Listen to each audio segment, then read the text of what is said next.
is a hot, humid, and overcast Sunday afternoon here in the city with broad shoulders. But it is time for baseball as the Yes Network presents the Hyundai Sunday Game of the Week.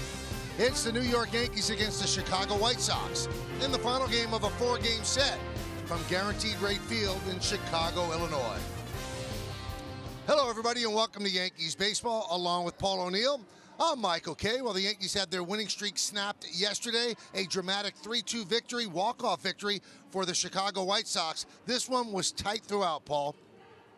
Yeah, they've had 2 blowout games coming into this series offensively. Last night pretty much shut down. Mercado gave them a 2-run lead early, and that kind of stayed for a long time. Finally, Stanton puts them on the board with a bloop single, and then in the ninth they got an opportunity. Good news is they tied the game. Bad news is they had bad base running and kind of took the bat out of Aaron Judge's hand. It would have been a huge at bat, and this kind of leads up to the way this game ended, and that is with Robert driving in Tim Anderson and the White Sox stealing the game from the Yankees. 3-2, the White Sox win that one, so the Yankees will try to win another series, and they will do it by sending out a crafty left-hander. Let's take a look at the pitching matchup. Michael Kopech is going to go for the White Sox. Look at that ERA, 0.93. And for the Yankees, it's nasty Nestor Cortes, a 1.41 ERA. His last time out, Paul, he flirted with forever. Well, Nestor, I mean, he is so much fun to watch. Different arm angles, different ways of going after guys. He has learned the cutter, has really helped him. And last game out was the best game of his career. Oh, kind of flirted with that no-hitter. Did everything he possibly could. Kind of ran out of gas at the end, 103 pitches on that single. But what a performance by Nasty Nestor. Well, congratulations to Nestor Cortes on being voted the Montefiore Player of the Week. A game like that will get you this award. 7 1/3 innings, 1 hit, 4 walks, 11 strikeouts. Paul told you 103 pitches, a no-hitter into the 8th inning. Congratulations to Cortes. Hey, that was just one game. He's been unbelievable all year. In fact, going back to the beginning of last year, he's been one of the best pitchers in baseball. He does it this way. He does it that way. He does it every way. Meredith Marakovitz has more when we return on Yes.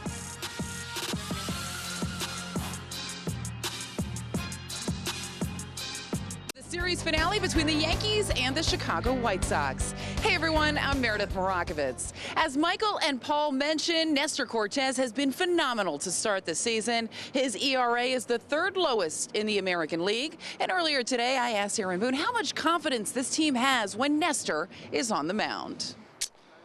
I mean, he's been one of the best pitchers in the game, not only this year, but even going back to when he entered the rotation last year. You know, he's been consistent with us, reliable, continues to get better and better, and you know, has a chance to go get us off to a good start today, and hopefully, you know, win another series. As expected, Jose Trevino is back behind the plate, and Gleyber Torres has the afternoon off. Plenty more to come here on the Yes Network. When we get back, Michael Kay will be joined by Paul O'Neill. First pitch coming your way after the break.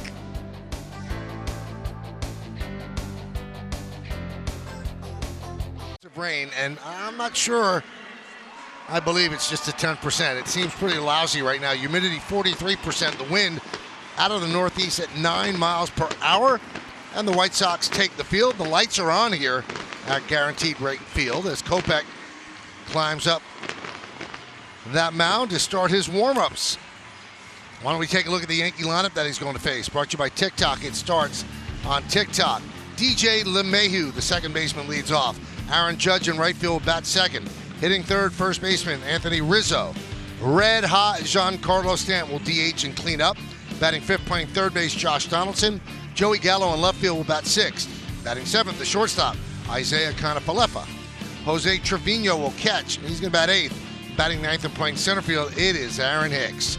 And they are going to face one hard thrower. That is Michael Kopech. 6 starts, 29 innings, 30 strikeouts. He walks too many. That's his issue. And opponents at 153 against him. So, Paul, why don't we go into a very deep dive on the scouting report? Well, it's pretty simple. This guy's really good so far this year. He is the ERA leader of the American League, .093. You mentioned it. And where are the bombs? He has not given up a home run yet this year in 29 innings. If there is one negative, you mentioned it, Michael, you have to have a good eye. He will walk hitters. 11.5% walk rate is 4th highest in the American League. Let's check out the defense behind Kopech. It's brought to you by your local Tri-State GMC dealers, Pollock, Robert, and Engel. Left to right in the outfield. In the infield, Josh Harrison gets to start at third. Tim Anderson, who scored the game winner last night, he's at short. Yuri Garcia at second. Andrew Vaughn is over at first. The DH today is Abreu. Reese McGuire behind the plate. Michael Kopech is on the mound. Well, the White Sox wearing, I always call them the Tom Seaver uniforms. That's the uniform he was wearing when he won his 300th game at Yankee Stadium. And it has a very, I don't know if you agree, Paul, has a very softballish look to it. Yeah, I think it's the numbers on the high left thigh that kind of threw me off. But it definitely does, when you look at that uniform, bring you back to the moment of Tom Seaver winning his 300th win. DJ LeMahieu is ready. Kopech is ready. And let's do it here in Chicago. First pitch, a strike, and we're underway. Now they will let Kopech get to 95 to 100 pitches. That's about it. Coming back from a couple of years battling injuries, and they don't want to push him, but he's got great stuff.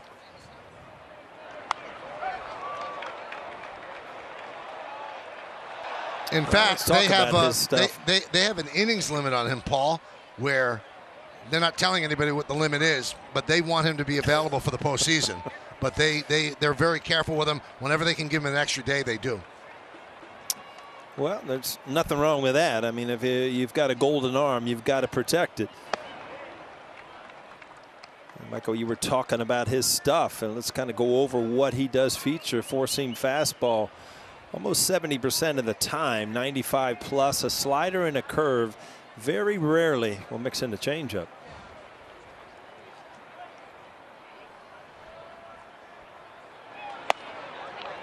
Now, I had Tommy John surgery in September of 2018, missed the entire 2019 season, then opted out of the 2020 season because of COVID. So it's been a slog for him to get back on the mound, but here he is. At 26 years of age, his 3rd big league season. Last year he worked out of the bullpen. Grounded up the middle, tough hop. Anderson stays with it and gets LeMahieu for the first out. Why don't we take a look at the keys to the game? Well, it is up for grabs. The Yankees have won 7 consecutive series. They need to win today to keep that streak going. And the big fellas, I mean, you have to mention the Stanton and Judge in this series combined, hitting .591, 5 home runs, and 14 RBIs. Let's see if that continues. And a good matchup. I mean, we've talked about the pitchers. 2 pitchers off to brilliant starts going into today. We'll see how that pans out. One and 0. Michael, we were talking yesterday, and Aaron Boone mentioned about the hops on this infield, and even the first ball of the game today. You always think a major league field, oh yeah, they're making excuses. There have been some weird hops on this field.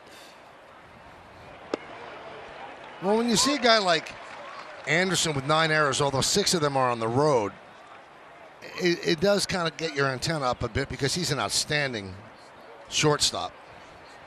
But there's some soft spots on that dirt, so when it hits those soft spots, it's like dribbling in the old Boston Garden. Chop over the mound. Right there is Garcia. Judge is out for the 2nd out of the inning.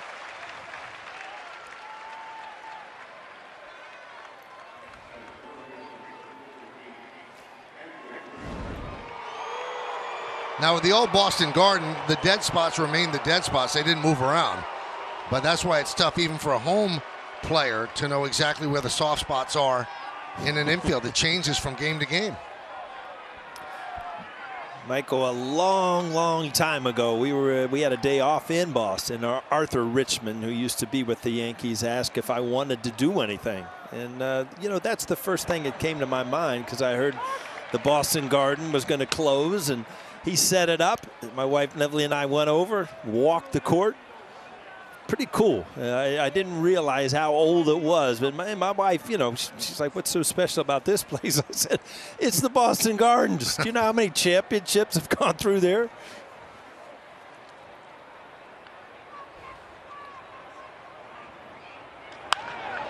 High fly ball off the bat of Rizzo. Pollock is there and puts it away, and the Yankees go down in order against Kopech. 1-2-3. Yankees nothing. Chicago White Sox coming to bat against Nestor Cortes. TikTok, it starts on TikTok. Tim Anderson, the shortstop, leads off. Andrew Vaughn at first. Luis Robert in center. Jose Abreu will DH and clean up. A.J. Pollock in left. Leori Garcia, the second baseman. Adam Engel in right. Reese McGuire, who exclusively catches Kopech. He'll catch and he'll bat seventh or eighth, shall I say. And the third baseman is Josh Harrison, hitting ninth. And they'll go up against Nestor Cortes, Jr., 1-1, 1.41 ERA, 42 strikeouts in 32 innings with 11 walks. How about a scouting report, Paul? Well, career best. We've talked about it. His last time out, by far his best. 5 outs short of a no-hitter with 11 strikeouts. 103, highest pitch count of the year for Nestor Cortes. See if he can bounce back from that. He's getting an extra day of rest here, and 3's a charm. This is his third career appearance against the White Sox. First 2 have gone very well. 2 wins, and only given up 3 runs in both those games combined. Well, there's going to be a challenge today. A lot of these White Sox hitters definitely do well against lefties. Here's one of them. Tim Anderson, 11 hits and 21 at-bats against lefties, although Nestor's cutter certainly counteracts right-handed batters. You see Anderson trying to distract Cortes right away, who stands on the rubber. He's ready to go, but it was a little too quick for Anderson. He held up his right hand. 1-1. Boy, in a 4-game series, Michael, you can really appreciate. And Tim Anderson had a tough couple first games, but yesterday bounced back offensively. And you talk about distraction. I mean, he absolutely took over that 9th inning with just a leadoff single and distracting Chapman, where it just became he lost focus on what he was going to do. You know, the more you watch him, the more you appreciate how good a baseball player he is. Well, you can see he's aggravating Cortes right now. He keeps stepping out, holding up his hand to Adam Beck, the home plate umpire, and Cortes just staring in. He is trying to dictate the pace and not have Cortes do it.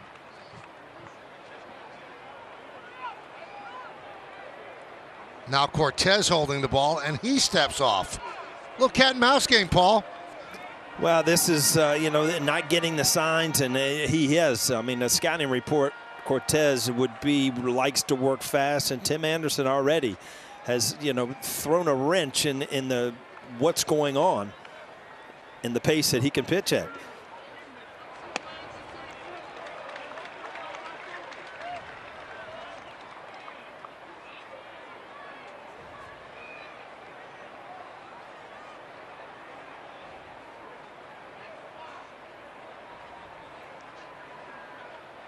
The 2-2 upstairs. Count is full.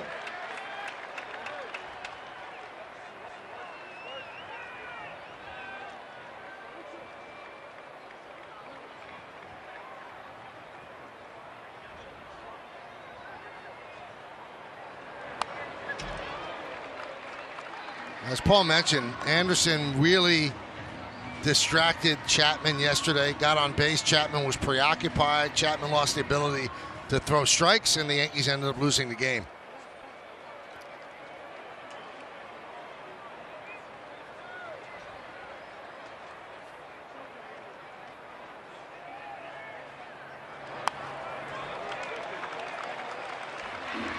Another foul ball. And another cutter, and that's what Cortes has really fallen in love with. A lot of people say that Blake has helped him with that, and boy, it has really made a difference. It's the one pitch that he usually stays on top with. It's very hard to throw the cutter from that sidearm angle. And again, you see what Tim Anderson is doing. He is driving Nestor Cortes crazy.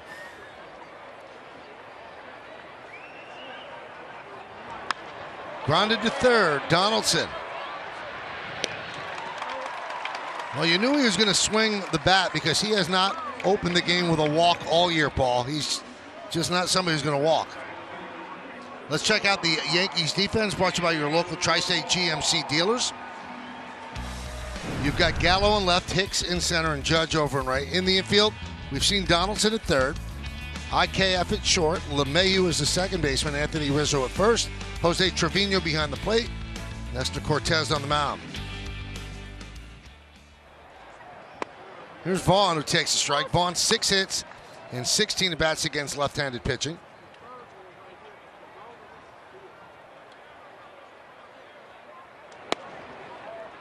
One and one.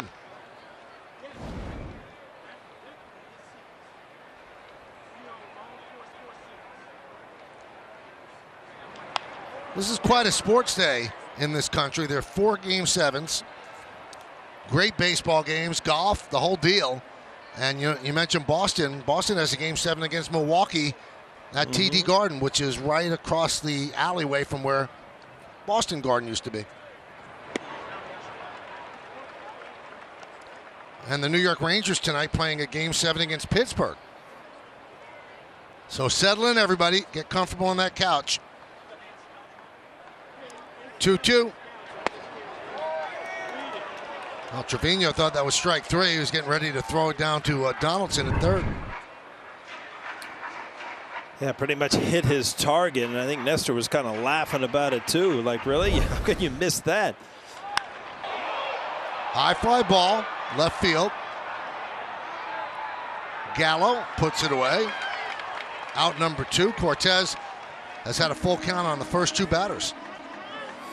But Michael, did you notice how quick his pace was against Vaughn, opposed to Anderson? Just because Vaughn was in the box, Anderson continued to step out. I was wondering if this was going to be a whole team thing, but it just looked like Tim Anderson was the one who was going to mess with him on his pace. Robert swings and misses.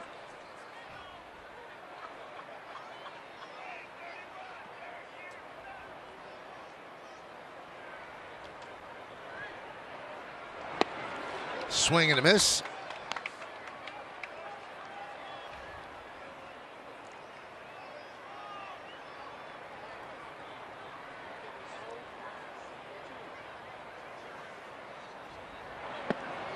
One, 2.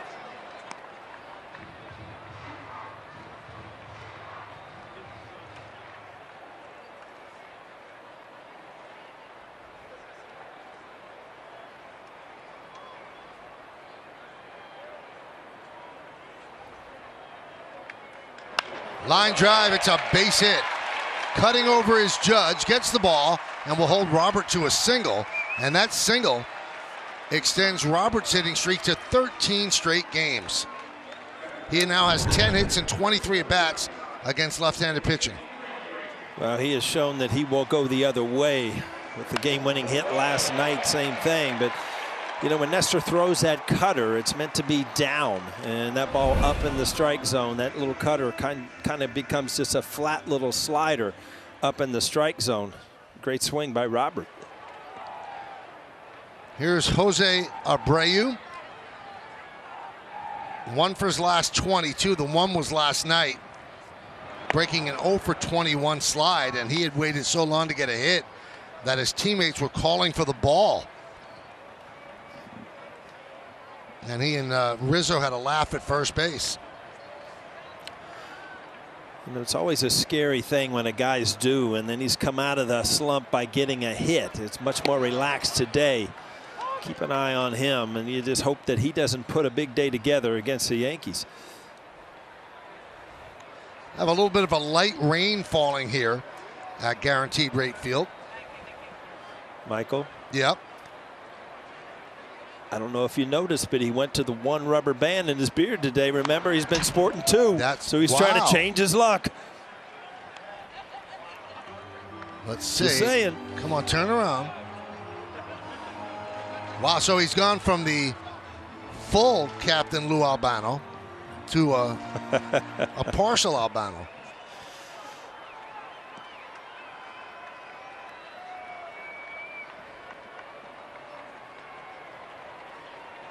Didn't work.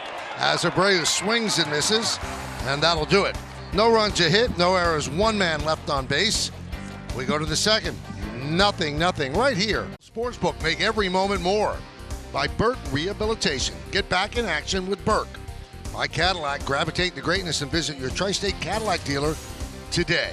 And by the New York Lottery. Get out there and play. There he is.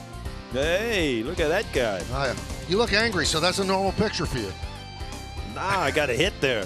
I was pumped. Giancarlo Stanton will lead off the second inning. Yankees went down 1-2-3 in the first inning today. Just the second time in the last 17 games they've done that. Stanton, hey, Michael, 8 for 12 in this series. I'm sorry, Paul. Do you understand what happens here in a 4-game series? We run out of great pictures. So, you know, game 4, Tino and I got on the screen. You know, the old greats we've already used. You know that?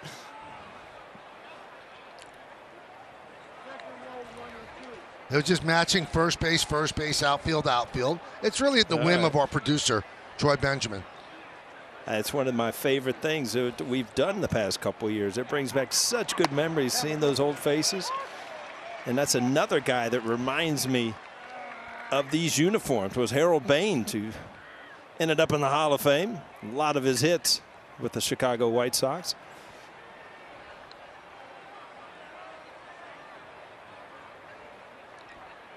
One, two. High drive, right field. Didn't get enough. Engels on the warning track to make the play.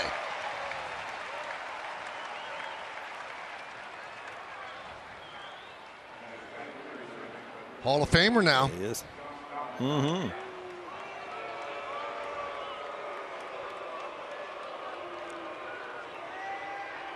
His number, Paul, was retired when he was still active after the White Sox traded him. And Jerry Reinsdorf, who's an incredibly loyal guy and loved Harold Baines, retired his number while he was still playing for another team. That's a lot of respect, right? Donaldson fouls it off. Not just a number retired, but a statue.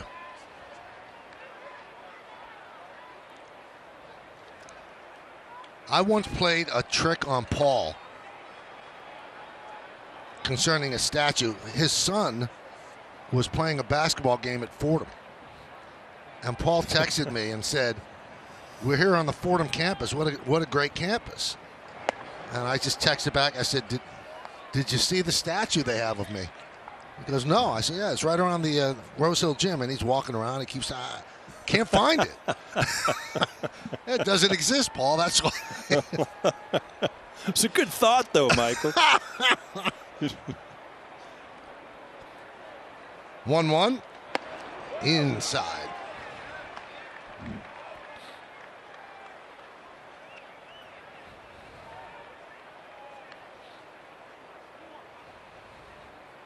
I remember you were impressed with the campus, Paul. I thought it was one of the cooler gyms, old-fashioned gyms that I had been in. You could just tell the history and how long it's been around. 2-1. 3-1.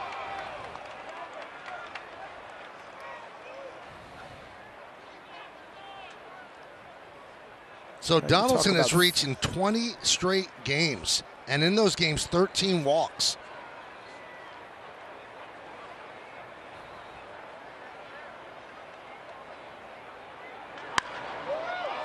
High fly ball. Shallow left. Pollock, 2 outs. Download the MLB app to get video highlights, live pitch-by-pitch, breaking news, player updates, stat leaderboards, and more for your New York Yankees.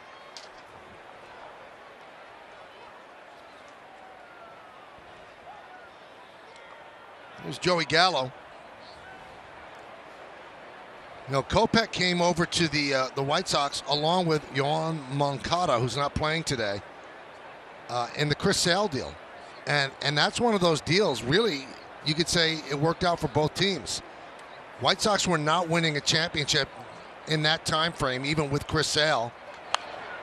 So they traded him to the Red Sox, and Sale's been hurt for a lot of his time with Boston. He's on the IL right now. But they did win a championship with him.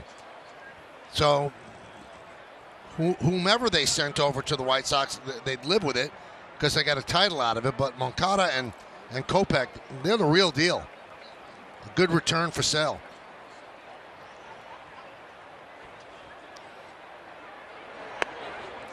One and one. Let's check out the Genesis League leaders.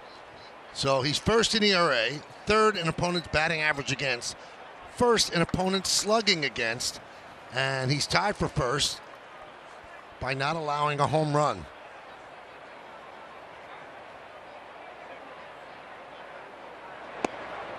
Two and one.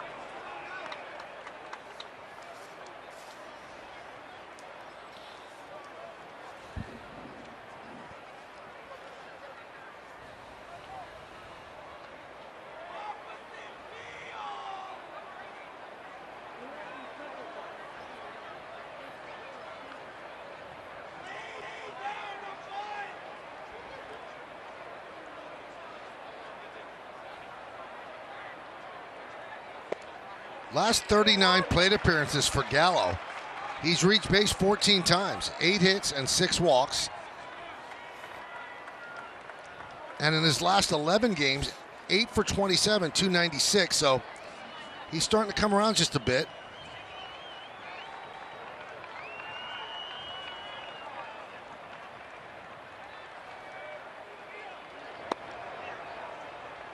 Works the count full.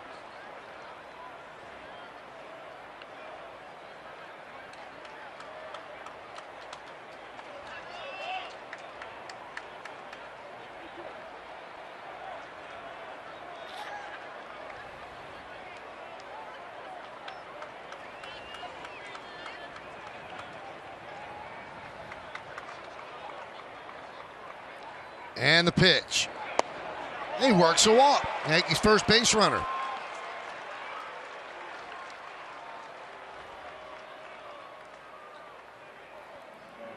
That's one thing that Joey Gallo does, whether he's hot or whether he's struggling. He usually swings at strikes. They have been pitching him up in the strike zone this series. Kopech went downstairs and missed for ball 4.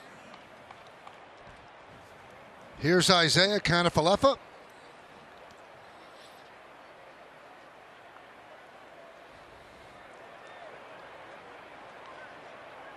Now, he made a base running blunder in the 9th inning yesterday, trying to take third on a fly ball to left and got thrown out. Run scored to tie it, but the inning could have been bigger. And Paul, I'll tell you what, he owned it after the game. He said it was a boneheaded play.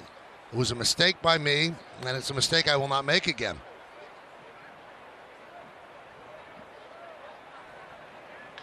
Line drive, it's a base hit. Gallo will stop at second. IKF picks up a 2-out single. Yeah, you love players that just are accountable enough to say, hey, you know what? I made a mistake. I'm at the major league level. I just made a mistake. And it took away from the great at-bat that he had by lining the ball to right center in that inning. And then another good at-bat right here. Line drive to left center. So IKF all of a sudden start to swing the bat a lot better.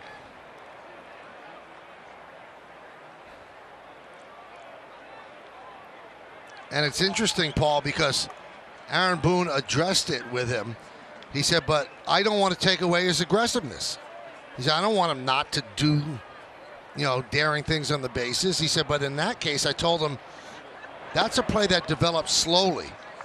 He said, you can wait. You can wait and see where the throw's going and get to third.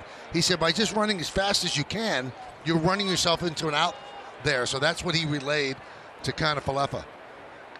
Yeah, I agree 100%. I mean, if you break that play down, he did everything right by tagging up, reading the throw, but then going on to third was the mistake he made. You have plenty of time to stop and get back to second, but you really have to get a good read on the throw. You see, everything is perfect at this point. I'm going to tag up. Joey Gallo's probably not going to be thrown out at home. No, he's not. Now I read the throw, but he got too far and just went on.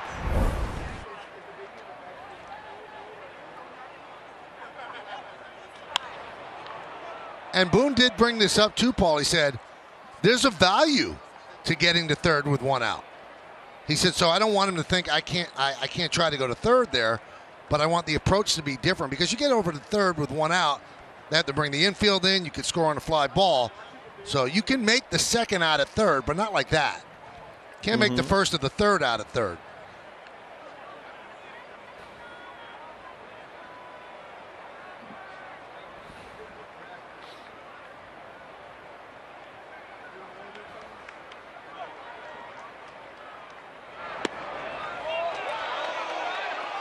Well, Kopech wanted that call. He didn't get it from Adam Beck.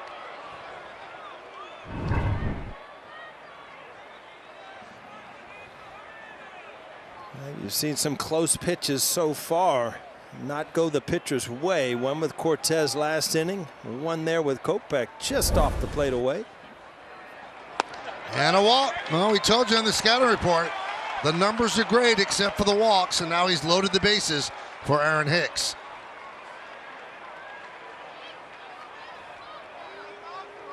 And the pitching coach, Ethan Katz, come out to talk with him. By those walks, Michael, that you talk about pitch counts, and that's what happens. You start rattling up, just the pitch count goes up and up, already in the 30s here, not out of the second inning.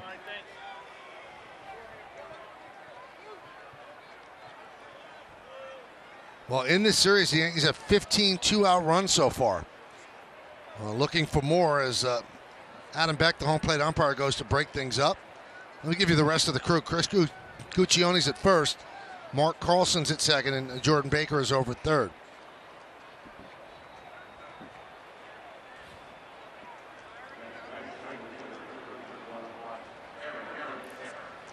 Want to take a look at the home plate umpire? He is obviously from Kentucky with Randy Marsh. He's hitter friendly, fewer high strikes, neutral on corners. Just his third major league season.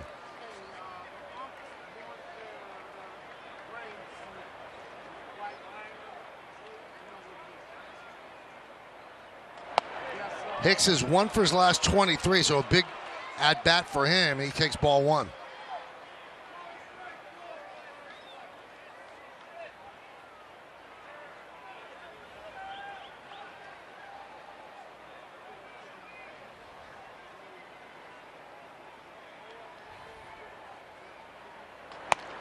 Two and 0. Yeah, an opportunity for the Yankees to get on the board here, and we've talked about Monty's woes with not getting run support. Well, Nestor Cortez kind of on that same boat where, they have not scored a lot of runs for him as well as he's pitched.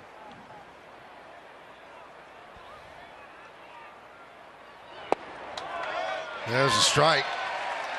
That was the 25th pitch of the inning for Kopech. Got a little gift there, Paul. Yeah, ball kind of tailing inside, and he did get the call. Thought he was hitter friendly.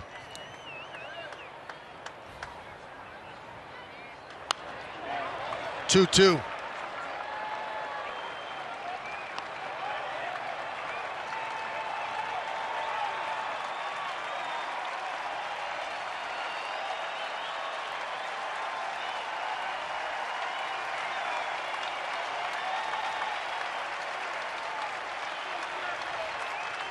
Two balls, two strikes, 2 outs, bases loaded here in the second, 0-0.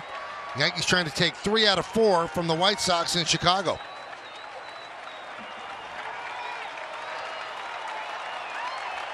Two. Foul back.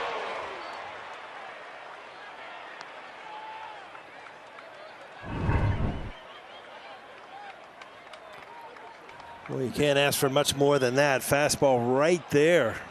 Down the middle. You see he's a little beat. Had to pull his hands inside to try to get to it.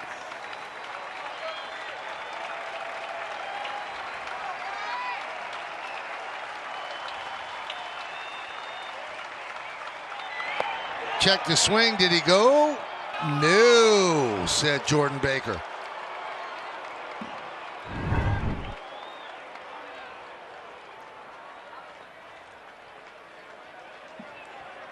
Gotta agree with that one, huh? All right, so all the cliches. You could start the merry-go-round, 3-2, 2 outs. The runners go.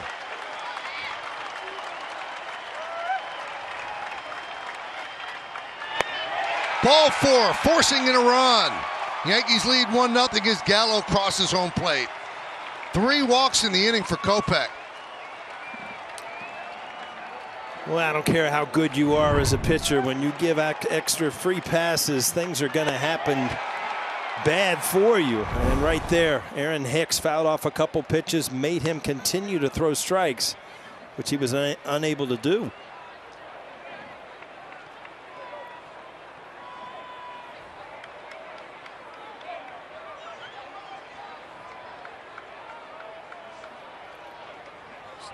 So here's DJ LeMahieu.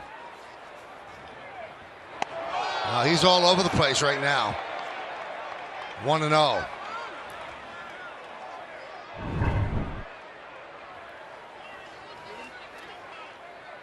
A spinning curveball with no bite whatsoever. All of a sudden, as a hitter, you're like, oh, this isn't breaking away. I better get out of here.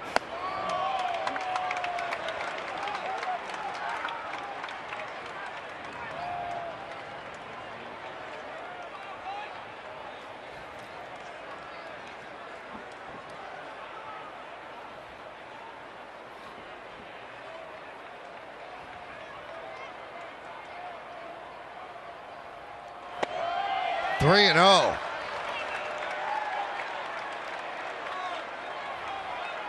He's already walked 3 this inning, forcing in a run. Judge waiting on deck.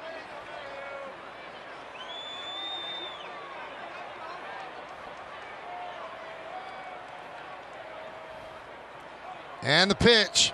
Right down the middle, 3-1.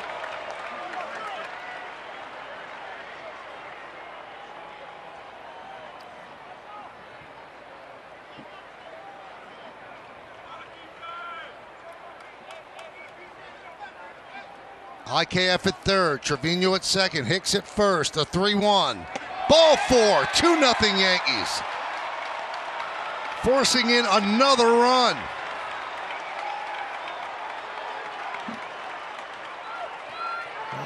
Kopech struggling, and you can tell the way DJ LeMahieu takes his pitch. You know, look, he's not even offering. He was going to take another strike and just let Kopech dig himself his own hole.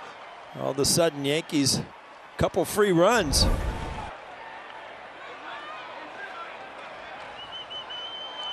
So Kopech came in with a 0.93 ERA. That's gone up. Now 1.17. That one gets away from McGuire. Here comes Trevino. He'll score. Hicks moves to third. LeMahieu to second. And the Yankees lead 3-0.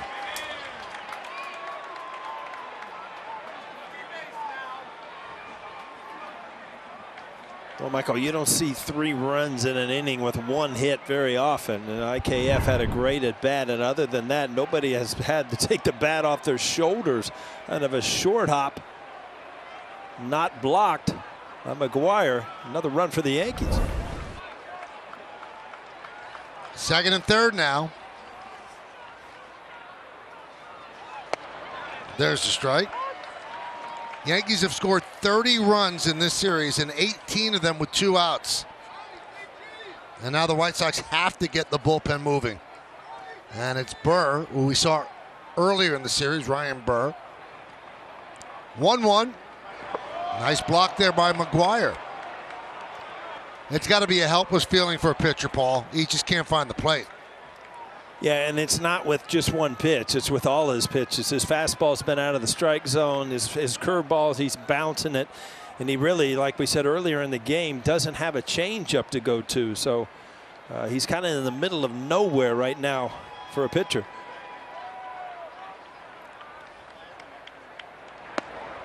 Three and 1.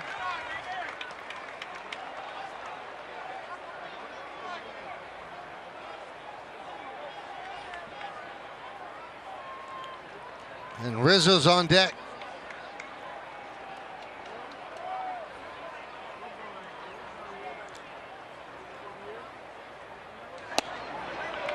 Strike two, 3-2. Judge took a step toward first.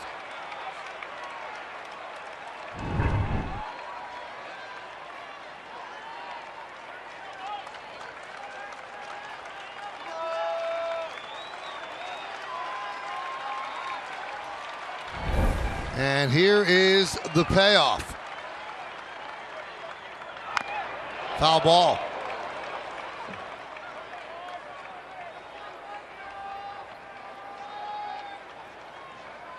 You know, a lot of times as a hitter, Michael, a foul ball is another opportunity for the pitcher to make a mistake. And in this inning, a foul ball is another opportunity for Kopech to walk another hitter.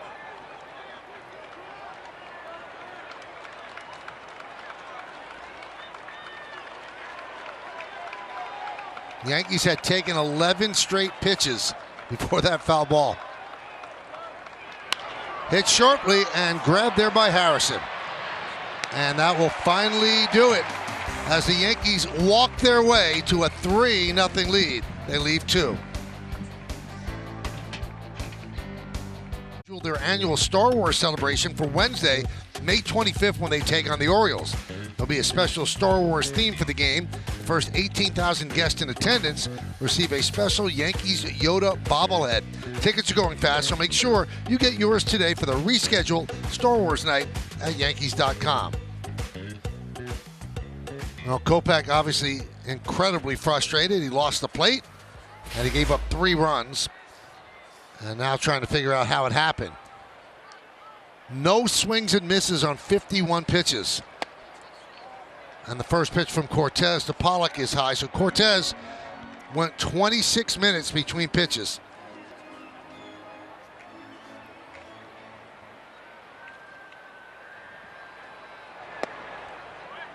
One and one.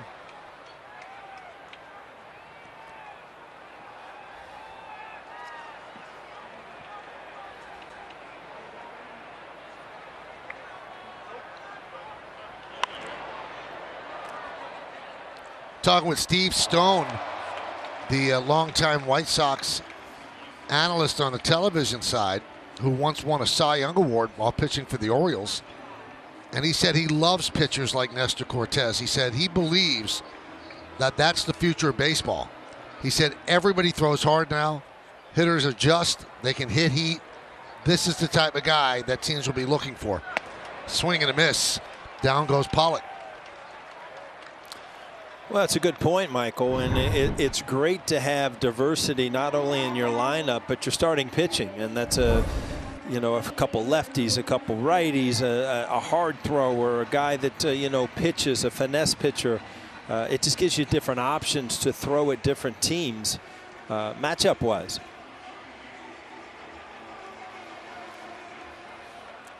So here's Garcia, 2 strikeouts for Cortez. And a strike.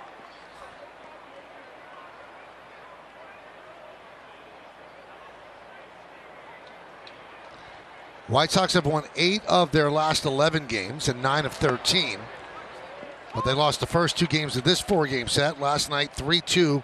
They won that one over the Yankees, snapping the Yankees' 5-game winning streak.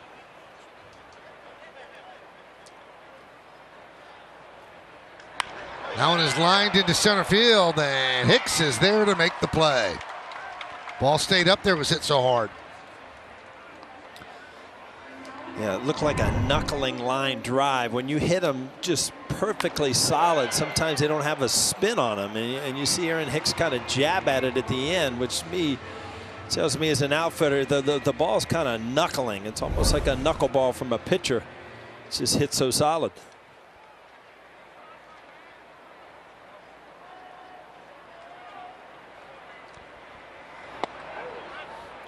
And a strike to Engel.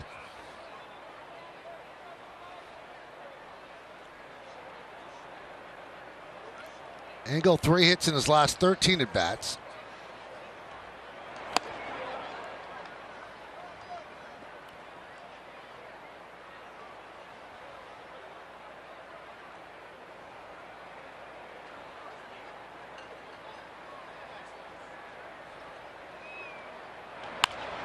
High fly ball, left field. Gallo puts it away, and Cortez retires the White Sox in order as we move to the third. Experience a fully electric Audi vehicle at your local Tri-State Audi dealer today. Tom Seaver, wearing the road version of the uniforms we're seeing today, pitches a complete game to pick up his 300th victory at Yankee Stadium. It was also Phil Rizzuto Day that day, where Phil actually got knocked over by a cow in the pregame ceremony. But Tom Seaver reaches the 300 mark. 20 big league seasons, Rookie of the Year in '67, 3-time Cy Young, 12-time All-Star, won the championship in '69, and a 1992 Baseball Hall of Fame inductee. And Tony La Russa was the manager of the White Sox that day. Wow. Here's Anthony Rizzo. So Cortez has thrown 32 pitches through the first 2 innings. Kopech threw 41 pitches in the second inning. Yankees put up a 3 spot. They lead 3-0. Lights still on here at Guaranteed Rate Field.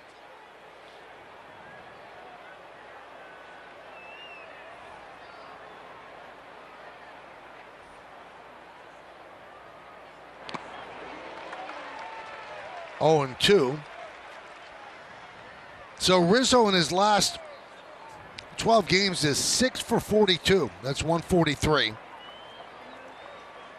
Got off to a very hot start, so he still has 9 homers and 23 ribbies. 1 and 2.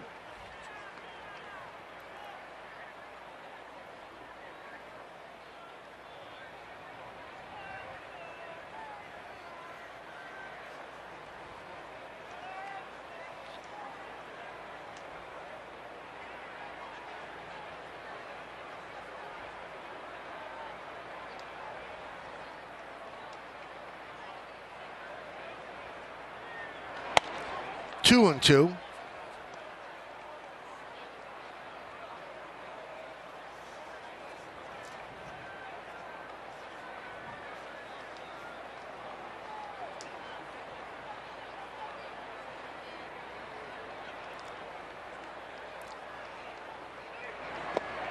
Did he go? Yes, he did. So Rizzo down on strikes. He does not like the call by the third base ump, Jordan Baker. Breaking ball down. That's kind of the 50-50 call there. Rizzo didn't get the break or didn't get the call. So, Michael, you were talking about Phil Rizzuto, and it made me laugh about the cow. So about a week ago, I was playing golf with Eddie Ford, Whitey Ford's son. And he was telling me this story, just reminded me about Phil Rizzuto. Line drive right at Anderson to retire Stanton. I'm going to make a horrible mistake and try to get through this with 2 outs, Michael. But he was saying, you know, they were at spring training. Phil Rizzuto was laying in the sun, and he's a kid. And Whitey and Mickey are behind the bushes, and they say, you've got to go put this lizard. And he had got an iguana for taking swim lessons. You got to go put it on Phil Rizzuto's chest. He's sleeping. He loves lizards and snakes. So the kids do it.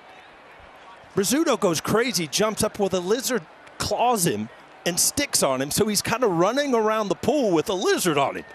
And, you know, he sees the kids and this and that. And I'm in hysterics on the golf course. I said, this is unbelievable. And he said, it goes back. He goes to the locker room the next day and he calls Whitey over. He calls Mickey over, who are behind the whole thing, and says, you better have a sit down with your kids. They can't be doing things like this. And they both looked at him and said, yeah, we'll take care of it. No problem. Unbelievable. I said, so how are these stories so much better? And he looked at me and said, because it was 1961 and they're in black and white. And I said, that's a good point. So I had to get that out. And to start that with 2 strikes, and there's Phil Rizzuto. That's the only reason I said it, because he is such a character of the game. This is the guy to have at bat to start these stories. Donaldson takes pitches.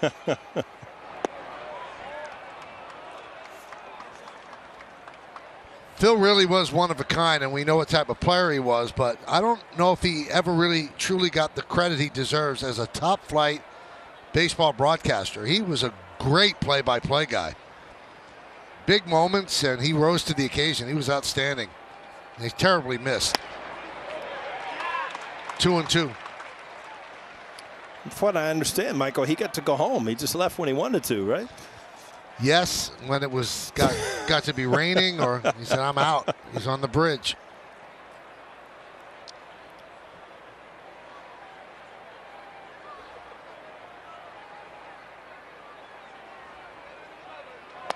He goes around, and that'll do it as Kopech bounces back and retires the Yankees in order. 1-2-3. There's Phil on Phil Rizzuto Day, the day that Tom Seaver got his 300th victory, and a holy cow knocked him over. Holy cow.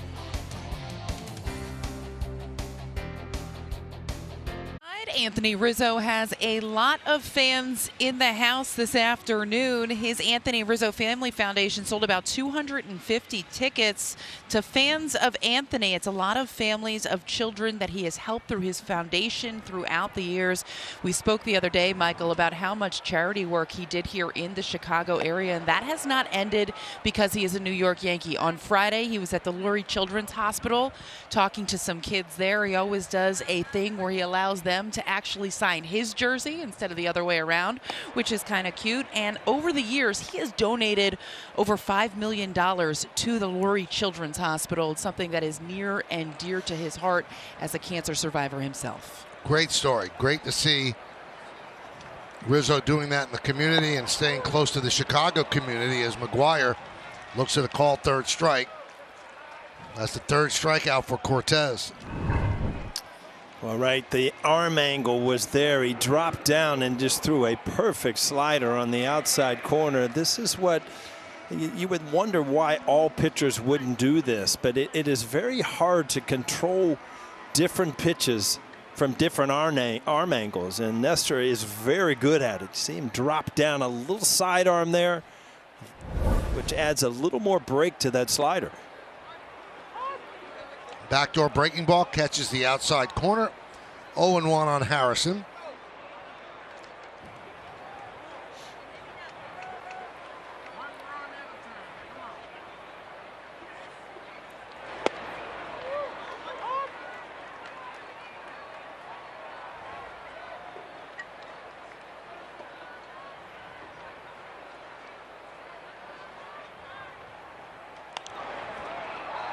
Cortez getting in a groove now, getting the ball, throwing the ball. Not too much waiting around. On deck, though, Tim Anderson, who certainly played a game with Cortez leading off the bottom of the first.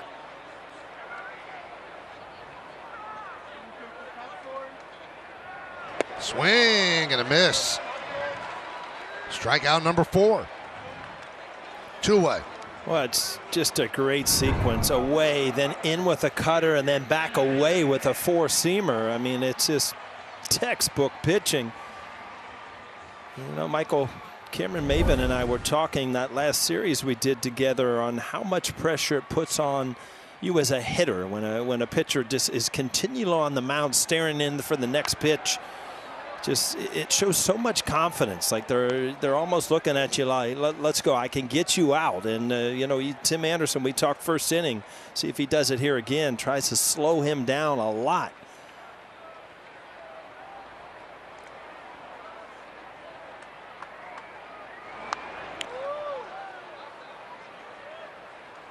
Oh, 0-2.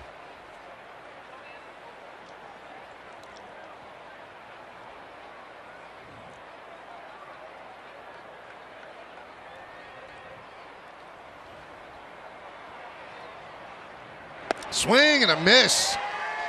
3 strikeouts on 10 pitches, 1 pitch away from another immaculate inning. But it was clean, baby, as McGuire goes down looking.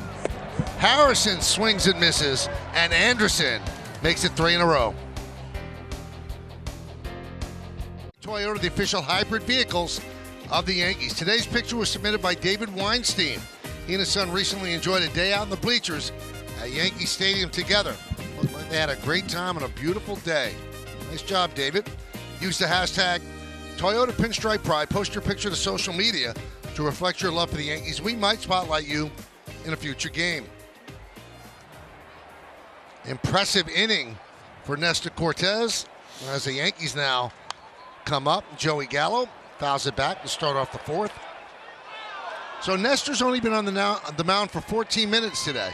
Kopech's been on the mound for 31 minutes.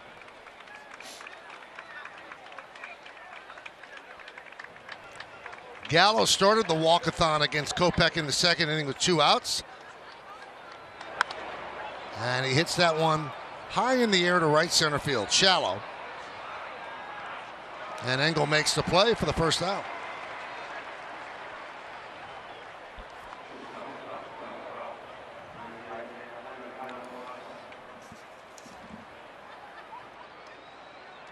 And in that Yankee 3-run second inning, the only hit was off the bat of this guy, Connor Falefa. He singled just over the leaping try of Anderson.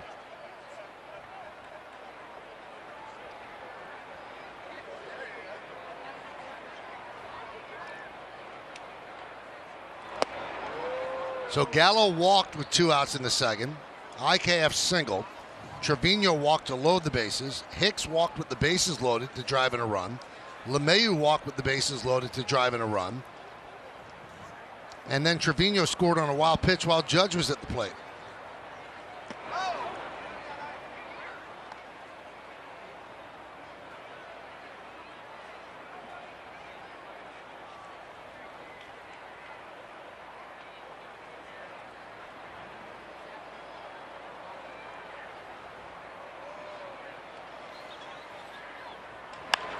High fly ball, right field, Engel.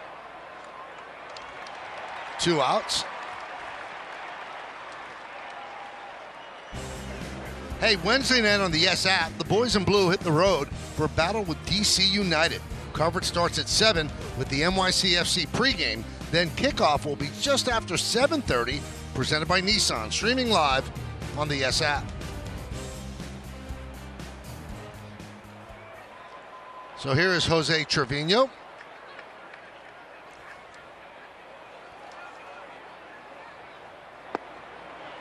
And a strike. Boy's really searching, Kopech I'm talking about, for a secondary pitch. He's got a couple outs on fastballs this inning, but he has really struggled to find control of his slider and his curveball. Another one out of the strike zone there.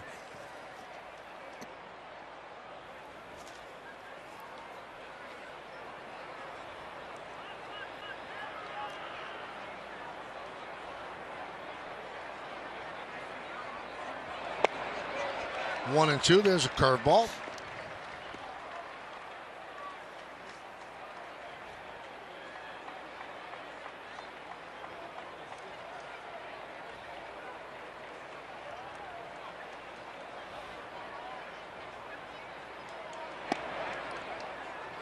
Two and two.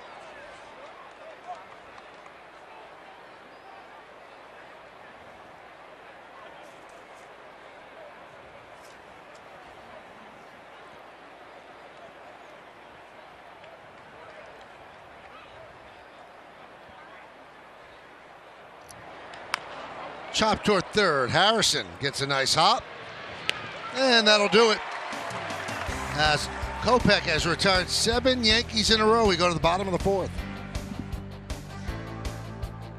3 pitchers who made 20 or more starts for the 2005 World Series champion White Sox also played for the Yankees. Who are they? I got one of them, Michael. I'm going to have to scratch my head for the other one. Audi scoreboard, 3-0 Yankees as we go to the bottom of the fourth. Cortez has retired 7 in a row. Pitch is low, 1-0.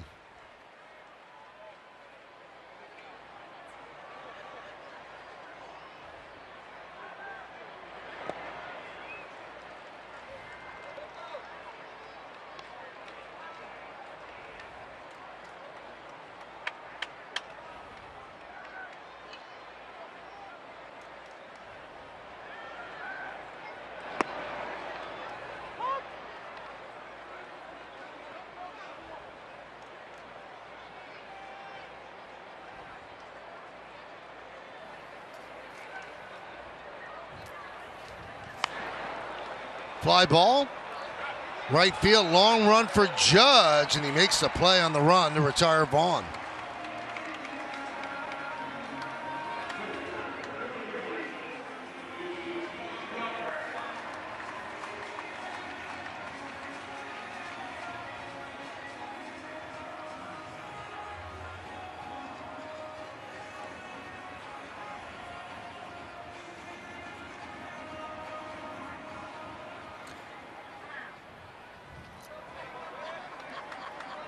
Here's Luis Robert. 0-1. Yeah, see, I love this, Michael. I mean, that is an adjustment on the fly. Robert has shown that he can take the ball away and hit it away. So what do? You start off and just start pounding him inside, make him cover that cutter.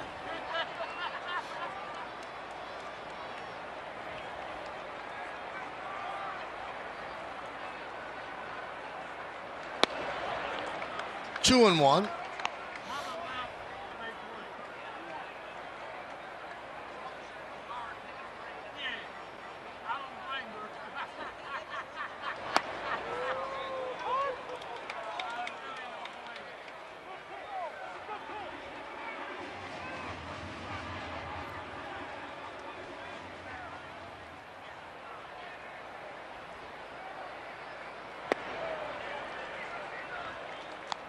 Three and two on Robert. He has the only hit against Cortez, single to right in the first inning.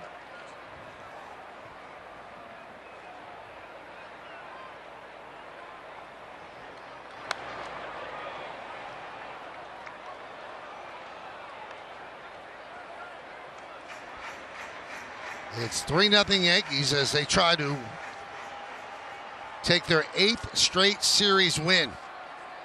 They've won 2 of the first 3. This is game 4.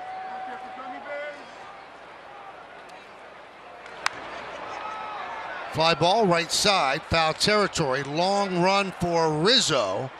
And it's up against the screen.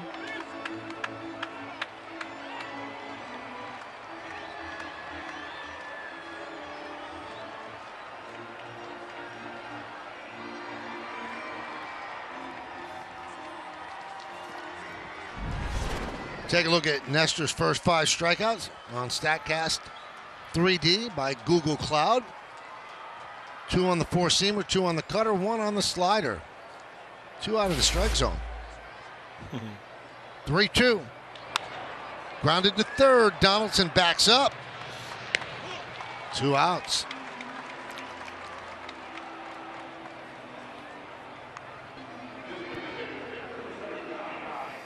Michael, you look at the pitching scatter reports coming into the series every time, and you almost feel lucky to be calling a game when Cortez is on the mound. So much fun to watch. Throws strikes. You never know what's coming as far as arm angle, pitch. He has really come into his own and become one of the Yankee starters that has just had a great start to the year. Hard ground ball fielded by Donaldson, and another 1-2-3 inning for Cortez. He's retired 10 in a row. Acuna Jr., best news possible after MRI on his groin. Obviously, you did not want to miss another portion of the season after last year. Shohei Ohtani, 100th career home run, 3rd Japanese player all time to do it. And check out Yordan Alvarez. What a season he's having. 389, 3 homers and 5 ribbies in his last 4 games. But his whole season has been outstanding. Here's Aaron Hicks leading off the 5th inning, and he takes a strike. Cortez has been brilliant. He's retired 10 in a row, and you just keep waiting for the glass slipper to fall off or not fit, and every time he goes out there, he proves this is the real deal. It's not changing. And Paul, Aaron Boone has been saying that as well. He said, we were expecting this from him. He showed us this last year, so no one should be surprised. He was penciled in to be one of the 5 starters on this team. And boy, has he earned it. He grabbed it, and he is not letting go. Fly ball right field. Backing up is Garcia. He makes the play. I mean, Paul, you think about it. What a story. A 36-round draft pick, and he's not just pitching well. He's actually dominating. Yeah, it's a tremendous story, and it did start last year. But, you know, coming into the year, I hate to say it, but, I mean, he doesn't light up the radar gun, this or that. So, you know, he's always going to have to be one of those players to prove himself. But I tell you one thing, he has done it again this year. He is, I mean, as good as he was last year, he's even better so far this year. Here's LeMahieu. And there's a strike. Now on the other side, Paul, it's so unusual. Kopech looked lost in the second inning. And in every other inning, he's been perfect. Like a different pitcher. There's a strike.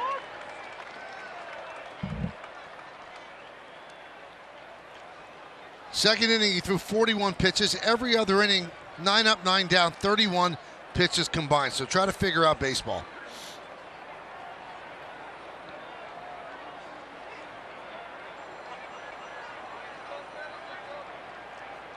And the pitch. You know, Michael, I quit trying to figure. It seems like every time I thought I had to figure it out, I'd go into a slump. So I was like, I'm not figuring this game out. I'm just going to play it and try to enjoy it to the best I can.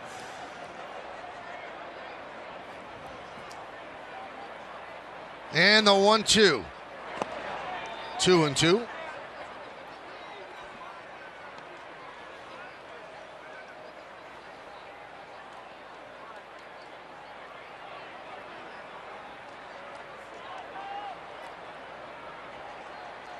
Three 3-0 Yankees, top of the fifth inning.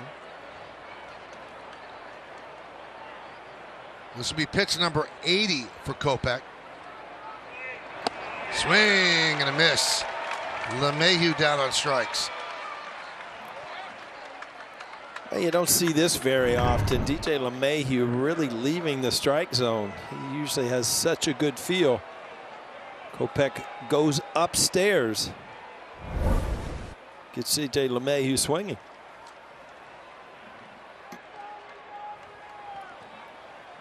You know, the way Kopech and Dylan Cease have pitched, it's provided a lift with Lucas Giolito missing time, Lance Lynn not even pitching yet. Gives the White Sox some options when those guys return.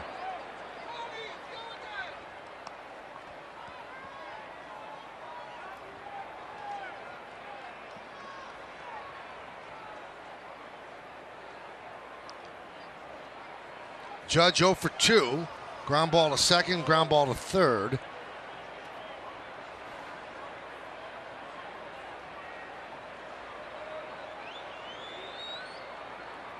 And the 1-0. A strike on the outside corner, 1-1.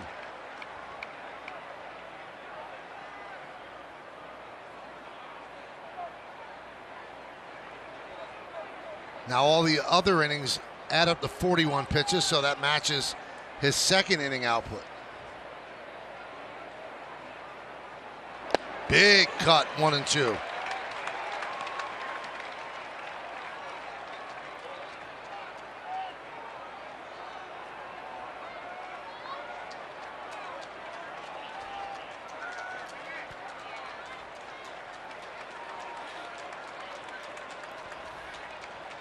Three infielders on the left side.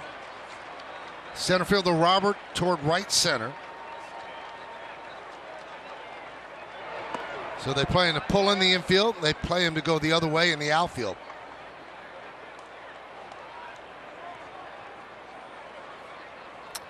You see the stands, Michael? They got him played straight up. You got fans in right center and left center because he can go both ways, huh? Get a souvenir of the place. 2 balls, 2 strikes, 2 outs. Kopech rocks and deals. Hit sharply and right at Anderson, who got a hop right around his face. And he throws it in the dirt, scooped up by Vaughn, and that will do it as Kopech has retired 10 in a row. At the end of 4.5, we're halfway through here at Guaranteed Rate Field. It's the Yankees 3 and the White Sox nothing. You're watching Yankees baseball on the Yankee Entertainment and Sports Network.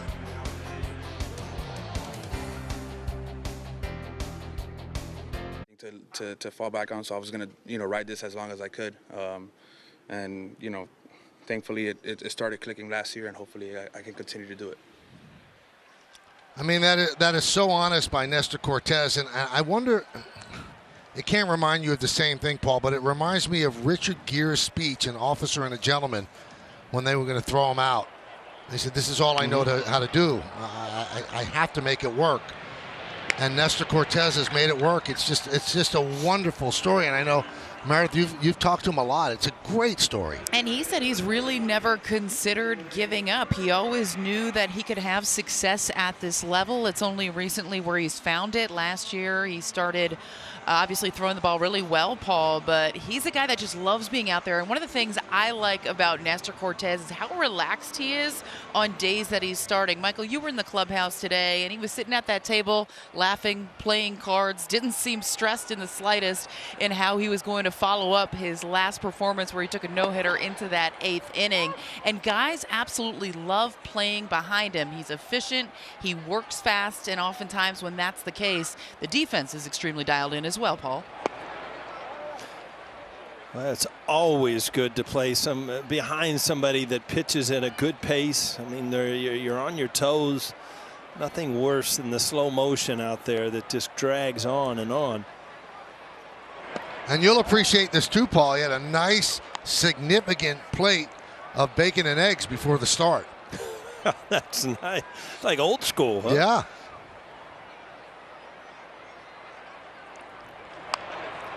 Popped up. And Trevino makes the play, calling off Rizzo. There are very few pitchers, Paul. I mean, you've played with a lot of different starting pitchers that are that relaxed before a game. I could think of David Cone. And then on the flip side, there are other guys that are just so locked in, like Roger Clemens, and Garrett Cole is locked in. They're not relaxed. They're not talking with teammates. But Nestor Cortes, very chill this morning.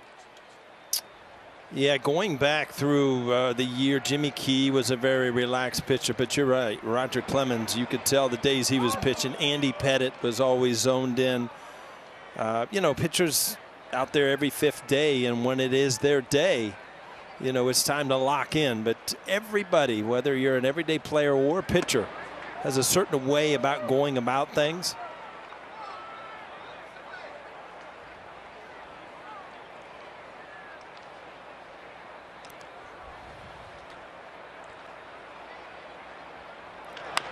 Angle. Nice short hop stab there by Donaldson. And another 1-2-3 inning for Nestor Cortes. He's retired 13 straight. 20 or more starts for the 05 World Series champion White Sox. Also played for the Yankees. Paul, who are they? Well, one of them is one of my favorites, was El Duque, and then Jose Contreras went over there. I think I've got the third one. Freddie Garcia. Nice. We did it, Paul. We did it. Nice. Look at Duque there. Now that's a leg kick right there. He wants you to see his name if you're the batter. He's got a long name, too. So here's Rizzo, and he wraps one foul. How about this, Paul? It's the 6th inning, and there are 2 hits combined, both of them singles. So both pitchers doing a good job. Kopech just had that one bad inning where he lost the plate, and Yankees are leading 3-0.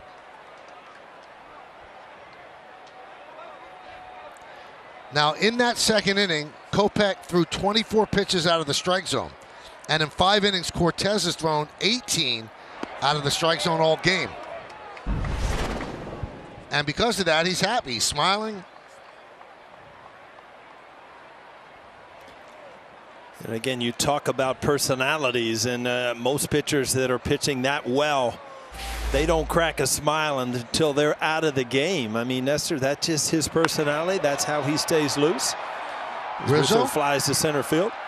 Deep. Run down by Robert on the warning track.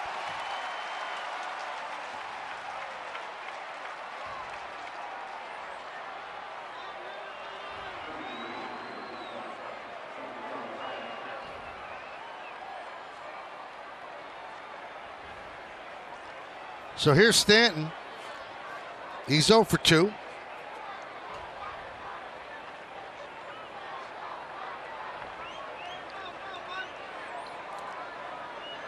He flied out to the warning track and right in the second, lined out to Anderson in the third. High fly ball. Angle. 2 outs. Well, you see Stanton's reaction there. He got a good pitch to hit. Those are the pitches he was hitting out early in the season. Just missed it. Nothing wrong with the swing. Just missed it. Didn't quite barrel it up. Ball right there, just underneath the hair.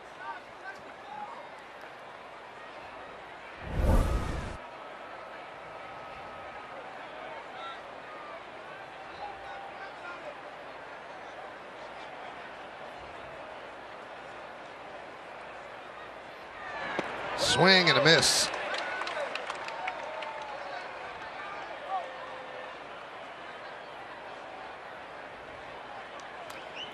See Josh Donaldson step out and kind of process what happened, and you can actually visualize what you just did.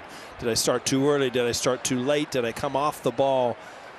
It's very easy to do as a hitter when you take this many swings a day.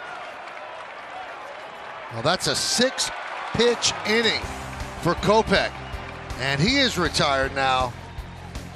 13 in a row. We're going to take a look at Nestor Cortes in another great performance. A couple balls out of the strike zone with hard stuff, and then every once in a while drop down with a good slider on the outside corner. I'll tell you what, everything he has and that cutter inside, he has been dynamite again. McGuire shows bunt, takes the pitch outside, 1-0. Hitters on the two teams. Us out of break, huh? What was that? I'm getting a little cocky taking us out of break here. You know right, what? Mike? Feel free. Take it over. I talk enough. Hitters on the two teams are combined 0 for 26 since Kiner-Falefa's second inning hit. Both pitchers are dealing as McGuire down in the count 1-2.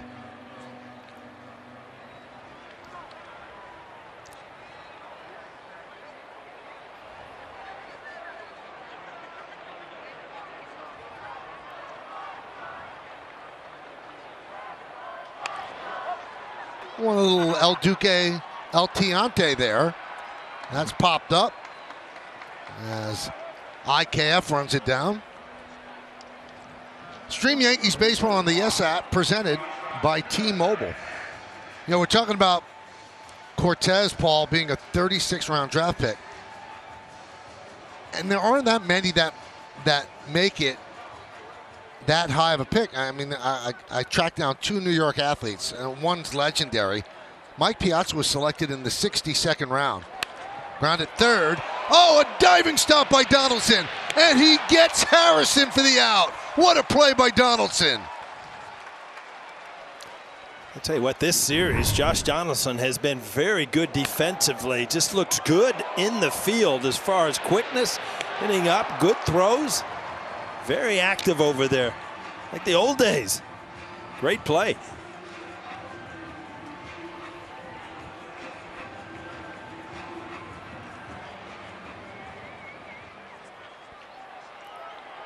Cortes loves what he's seeing.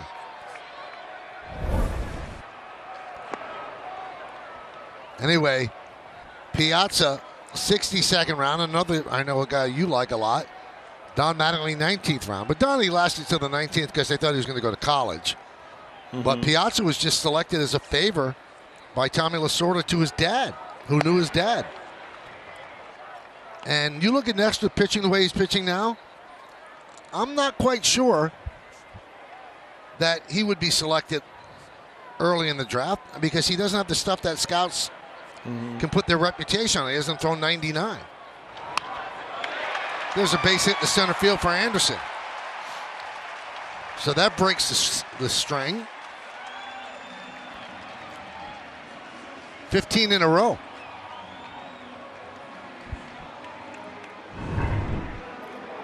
I'll tell you what, the more you watch him at the plate, the more you like him and you understand. And you know, I talk about that knuckleball. You see that knuckling off there, just a hard line drive up the middle. You can see how Tim Anderson has a batting crown at home. I mean, he can hit.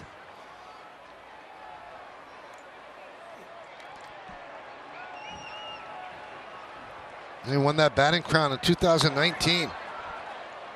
And he's second in the American League in hitting coming into today, trailing Xander Bogaerts of the Red Sox.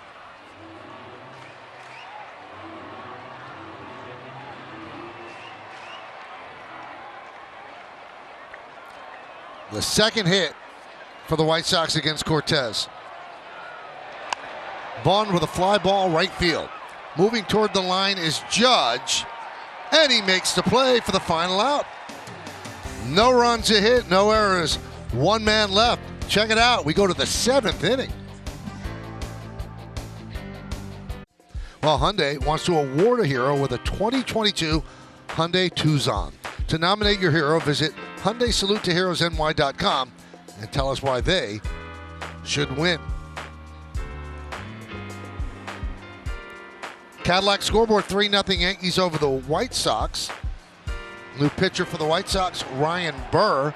We told you they keep a close eye on Kopech's pitches, so they go to Burr to pitch the 7th. You know, you mentioned Andy Pettitte earlier, Paul, and you knew that when Andy Pettitte was pitching, whoever was playing third base was going to get a workout. So Cortez has 6 ground balls today, all of them to Josh Donaldson. Well, it's no secret. Andy Pettitte was a cutter ball pitcher, and then that's what right-handers do. And now Nestor, that's kind of his new toy, especially getting inside against righties. So it makes a lot of sense. A lot of ground balls to third base. I was going to ask you this earlier because you said Andy was intense and locked in on the day that he started. You always drove into the park with him. Was that just a silent drive when he started? No, the days he pitched, he drove in solo. Pitchers usually come to the ballpark a little bit later the day they pitch because they don't have any work to get in. And so those were the days that I would look over in the passenger seat and nobody was there.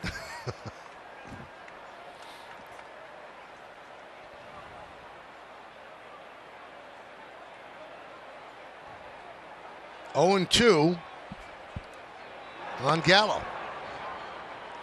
1-2.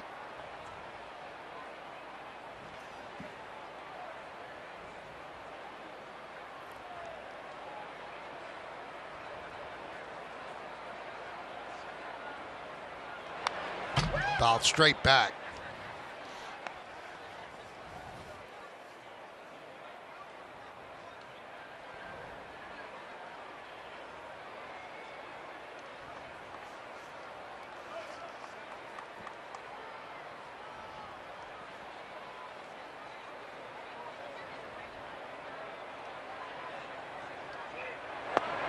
Strike 3.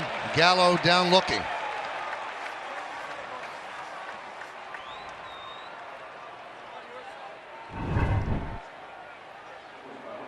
Oh, come back right to the inside corner. Joey Gallo trying to act like it's inside.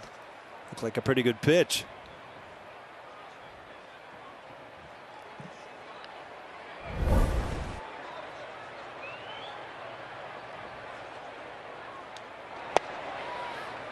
And there's a strike to Kiner-Falefa. He has the only Yankee hit. We're in the 7th inning. Yankees lead 3-0. 3 walks, 4 walks, and a wild pitch. Foul ball. That's how the Yankees scored the runs in the 2nd inning. And as for Kopech, he didn't even have a 3-ball count in any other inning but the inning where he walked the 4 and had the wild pitch. Well, one streak that he has kept going, no home runs. Came into this game 29 innings, no home runs, added another 6 to that. So 35 innings without a home run as a starting pitcher. That's a pretty impressive stat. Just missed inside, 1-2.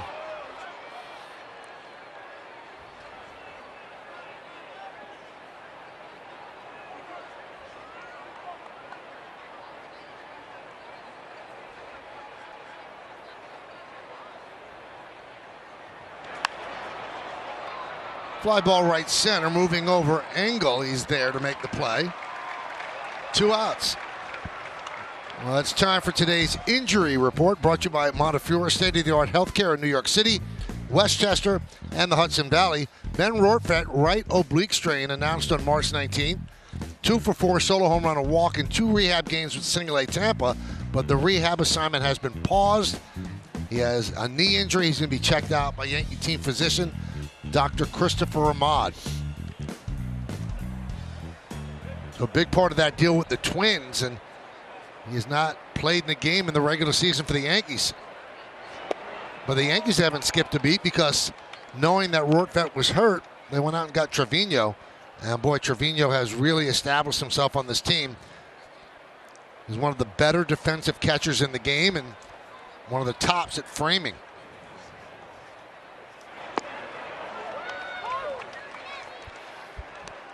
And they've got some catching depth in the system. Austin Wells, 9 for 9 in stolen bases this year, 25 for 25. And you don't see that with catchers that often.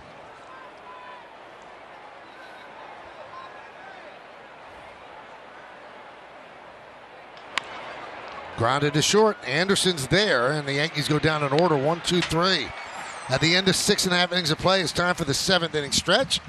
Yankees lead the White Sox 3-0. Game summary, 3-1-0 for the Yankees, 0-2-0 for the Sox. Very strange line scores. Cortez 6 innings, Kopech 6. Kopech 4 walks and 41 pitches in the top of the second. Yankees held to 1 hit through 7. As Cortez still on the mound, starting the bottom of the 7th inning. And he's just at 75 pitches. Robert swings and misses. So Cortez has allowed just 2 hits, and the White Sox have just 1 hit by Isaiah Kiner-Falefa, a single. 1-2.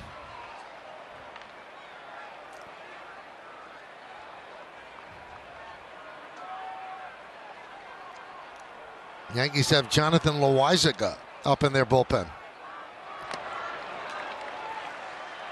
And that's a tip into the glove of Trevino, 1 away. Well, again, I mean, he goes out upstairs here, but he got ahead in the count by busting him in, and it was an adjustment they've made from last night. Had the game-winning hit away, a ball away, single away today. So, you know, you as a pitcher, you have to kind of read the bats, as David Cohn would say, and make some adjustments, and he's done a good job taking care of Robert these last 2 at-bats.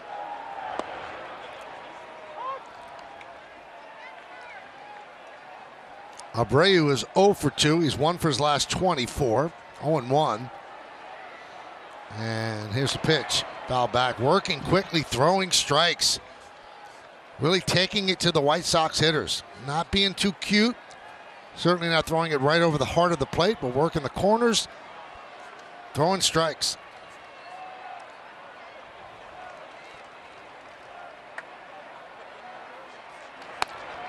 And if all goes according to plan and there's no rainouts or anything like that, he's going to pitch against the White Sox again on Friday at Yankee Stadium.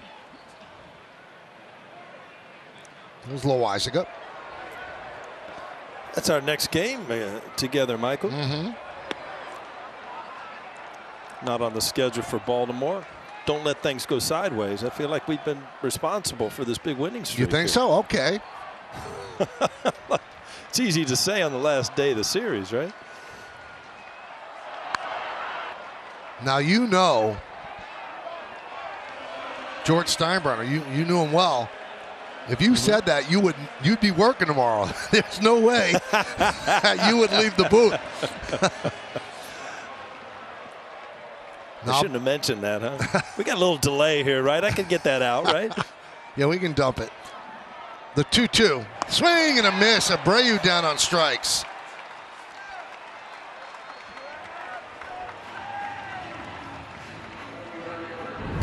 Again, you're not seeing Abreu at his best. I mean, he's struggling. We've gone over his career numbers and what he has done. He's just not the same hitter right now. It might be different next Friday when you show up into New York. He's not going to go through the year swinging the bat like this. And there's a strike on the outside corner. The cutter.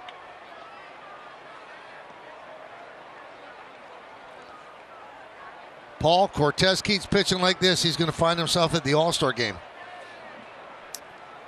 I'll tell you what. Been a pitch like this since day one, he'd find himself in the Hall of Fame. I mean, he has been ridiculous.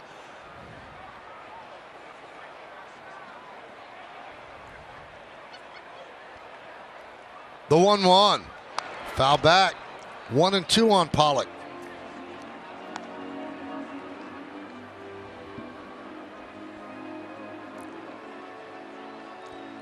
Well, his rotation mates had to be so happy for him, watching him spin this gem. Yankees lead 3-0. Their offense has done very little, but enough for Cortez. Just missed the inside corner with that cutter. 2-2.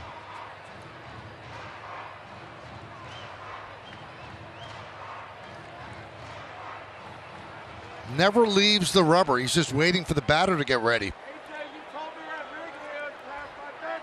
The 2-2. Fly ball center field. Hicks is there, puts it away. Another 1-2-3 inning for Cortez. Then the Yankees, and we're going to go to the 8th. Yankees up 3-0. It's brought to you by Hyundai. There's never been a better time to get that new Hyundai you've always wanted. It's your journey. Own it. Learn more at buyhyundai.com. Well, so far the rain has held up. There's some sprinkles throughout the game. But the real thunder, the left arm of Nestor Cortez on the Hyundai scoreboard. It tells you he's given up 2 hits. He leads 3-0. And now Tony La Russa will go to his third pitcher, Reynaldo Lopez. The Yankees have just 1 hit in this game. And they have not had a base runner since LeMahieu's RBI walk in the second.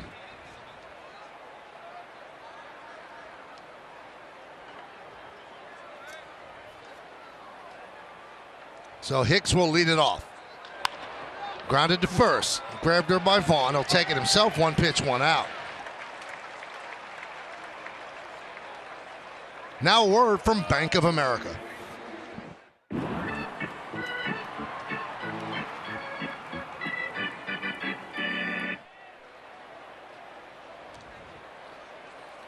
Along with Paul O'Neill and Meredith Morakovitz, I'm Michael Kay. We thank you for spending part of your Sunday afternoon with us here on Yes.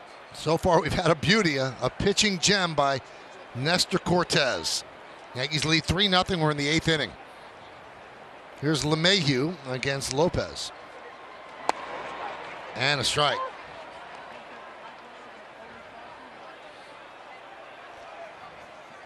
Kind of gloomy skies above Guaranteed Rate Field. The sun has not made an appearance so far in this game. The lights have been on since the first pitch. 0-2.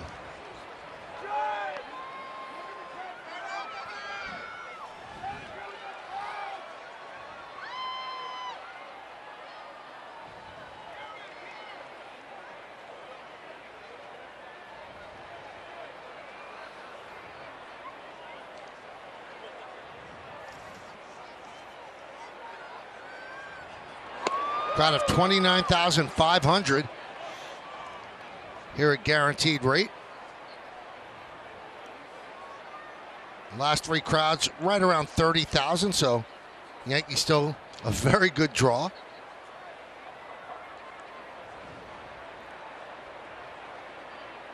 The 1-2. Missed outside, 2-2.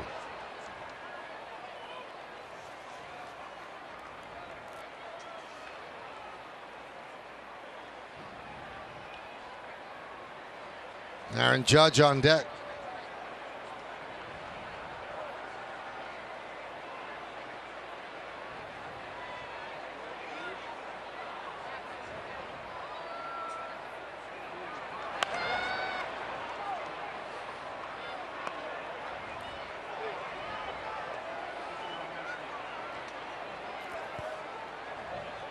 Michael, every time you see those foul balls now, it takes you back to the memories of there weren't screens. And we talked about it the other night where they started to put him up after Don Zimmer was hit.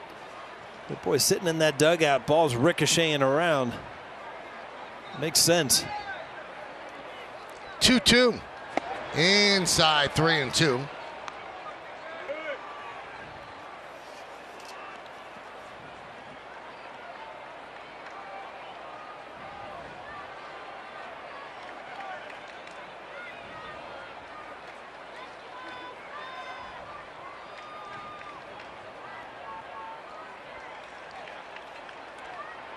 "17 straight Yankees retired."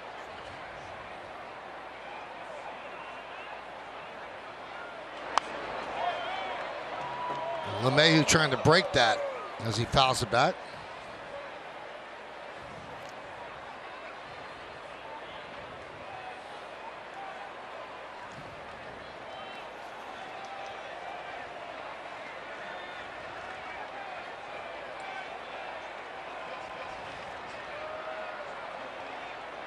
Lopez sets right below the belt and deals. Strike three. LeMahieu down looking.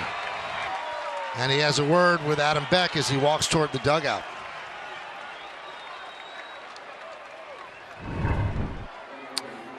That looks like I got a lot of plate. Just a good 97-mile-an-hour fastball. TJ looking back, asking if it was off. Clearly a strike. I think that 99, Michael, not 97. I shortchanged it.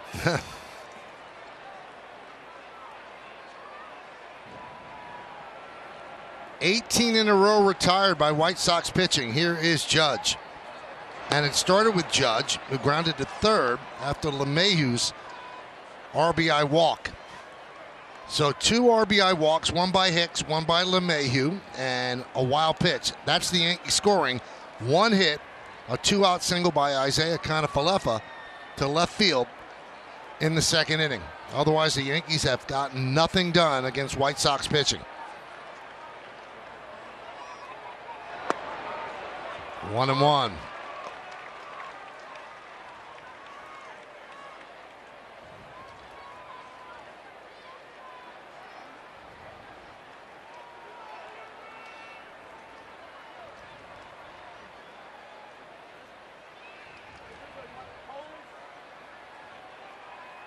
The 1-1. Just missed the outside corner on a check swing. 2-1.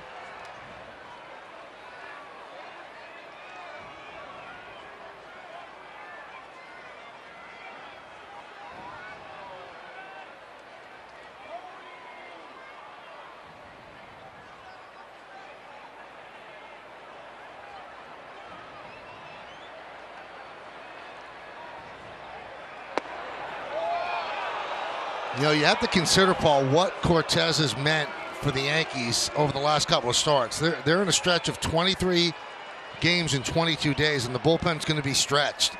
And he has given them length, which you cannot talk enough about. That's so important.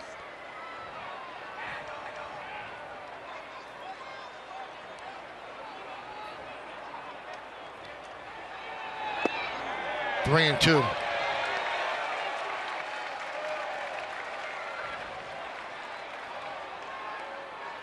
Loizaga has taken a seat in the bullpen, so it looks like Cortez will come out to pitch the bottom of the 8th inning. Harrison deep at third and close to the line for Judge. Lopez will deal the 3-2. Strike three, Judge down looking. 19 straight Yankees retired. Cortez comes out to the mound.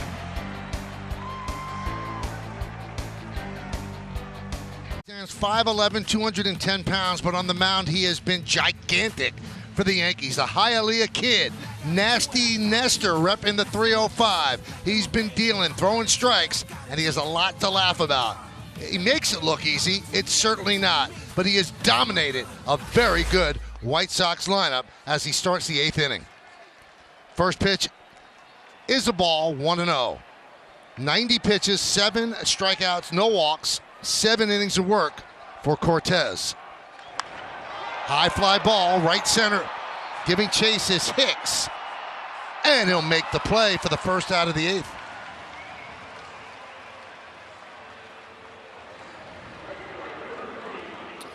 Well, Michael, we've seen some balls today. I mean, not a lot of balls hit, but definitely a little dreary, a little cooler.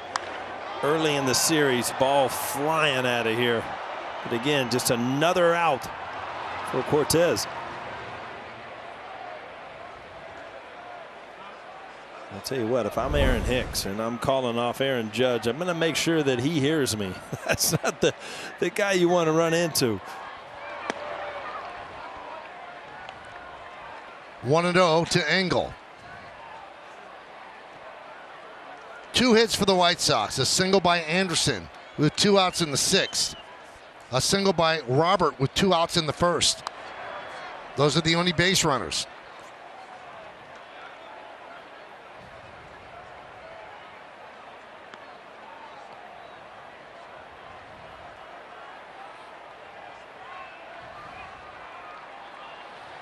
Engel's 0 for 2, fly ball to right, ground ball to third. That one's drilled deep to left field. That ball is gone. A home run for Engel. And the White Sox are finally on the board. Yankees still lead 3-1.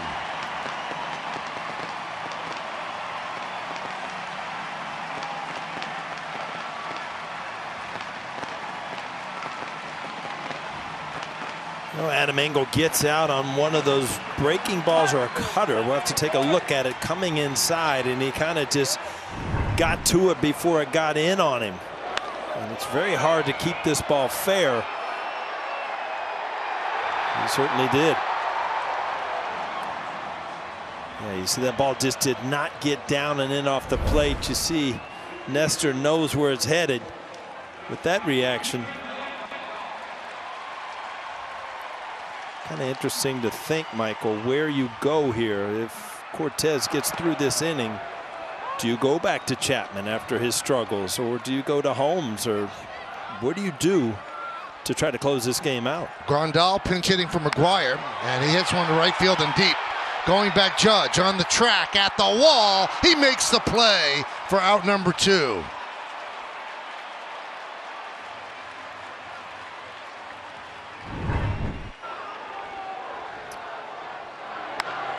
Again, another ball hit kind of hard up in the air. It's got a chance, but kind of died right at the fence.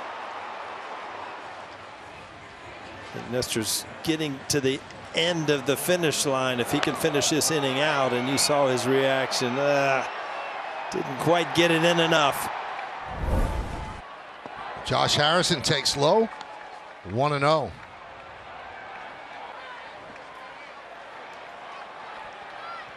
Looks like they might go with Loaizaga. That might just be if Harrison gets on. That doesn't mean he would definitely pitch the 9th inning. Yeah, I got Loaizaga finishing the 8th if he gets another runner on. Another play by Donaldson. He's played a flawless 3rd, and that will do it. So 1 blemish on the record of Nestor Cortes, the home run by Engel. We go to the 9th. Starts at 6 p.m. with first pitch coming to you just around 7 p.m. Watch the action here on Yes and streaming live on the Yes app. Nestor Cortes waits for Judge to say thank you for that. And now the Yankee team will say thank you for the 8 innings of 1-run ball. And Aaron Boone says nice job, so that'll do it. We'll see who they have to come out and pitch the 9th. Right now, Jose Ruiz will come on for the White Sox to pitch their half of the 9th inning. This will be his 15th game. Now, Paul, I'm sitting here at Guaranteed Rate Field, which was built across the street from the old Comiskey Park. You see Grandal takes over behind the plate. And the Cincinnati Reds, your hometown team, just lost a game to the Pirates 1-0. And they pitched a no-hitter, the Reds did, but lost the game 1-0. And I bring that up because I was across the street as a writer when Andy Hawkins pitched a no-hitter against the White Sox. And the Yankees lost. Jim Leyritz was playing left field, made a couple of errors out there. It was kind of unfair to put him out there in a sun field, and he mishandled a couple fly balls, and the Yankees ended up losing the game. But Andy Hawkins pitched a no-hitter. So it does happen, and the Reds are having the sort of season that if any team's going to lose a no-hitter, it'll be the Reds in 2022. They're on the way to historic numbers in the loss column, I'll tell you that.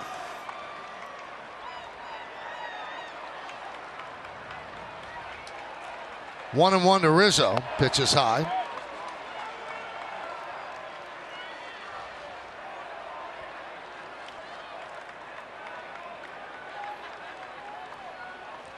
So you saw Clay Holmes is up for the Yankees in the bullpen.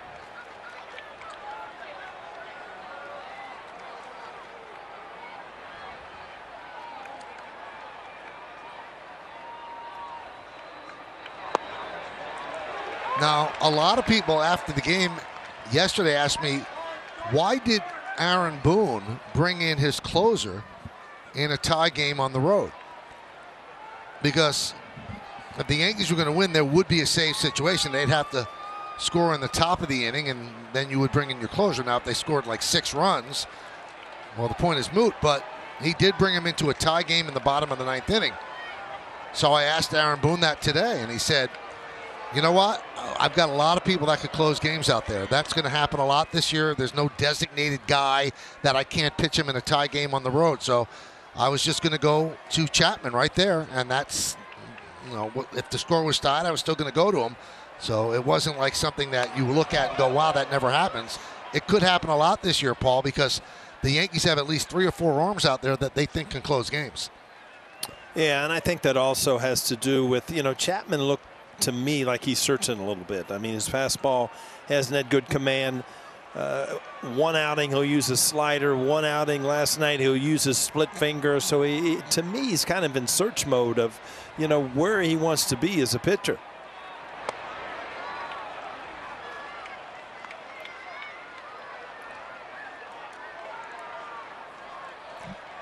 Three-two count on Rizzo. 19 straight Yankees have been retired.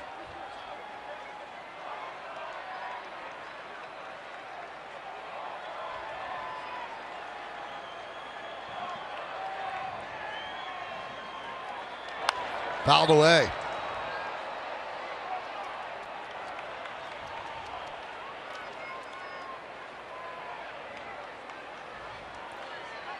Three 1-0 for the Yanks. 1-3-0 for the White Sox. 8 innings of 1-run ball by Nestor Cortez.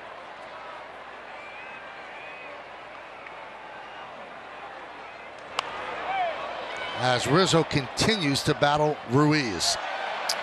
Yeah, he's had a couple really good pitches to hit in this at bat, especially that last pitch, just inner half. Only problem is it's at 98. Very tough to catch up to.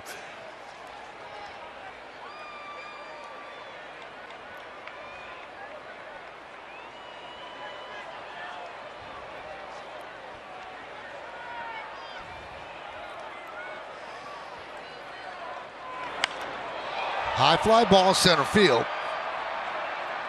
Robert toward left center puts it away. One down. This copyrighted telecast presented by authority of the New York Yankees and may not be reproduced or retransmitted in any form, and the accounts and descriptions of this game may not be disseminated without the express written consent of the New York Yankees.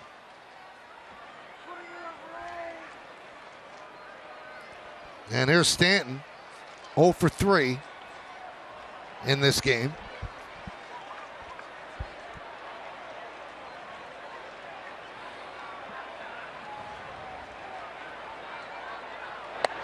Pitch upstairs, 1-0.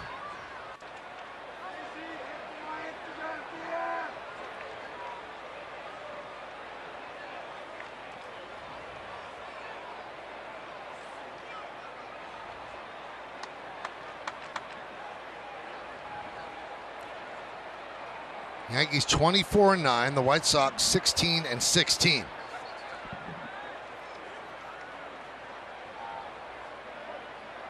Swing and a miss.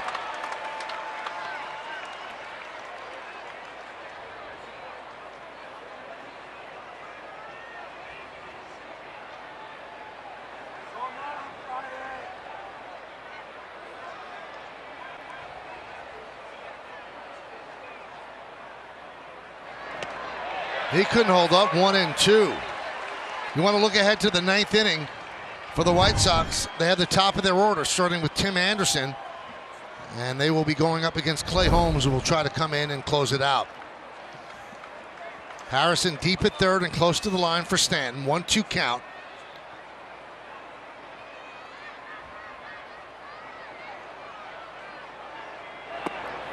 Too far outside. He pushed the envelope. 2-2. Stanton with a long fly ball to right field in the second, lined out to Anderson in the third, then a fly ball to right in the sixth. He is 8 for 15 in this series.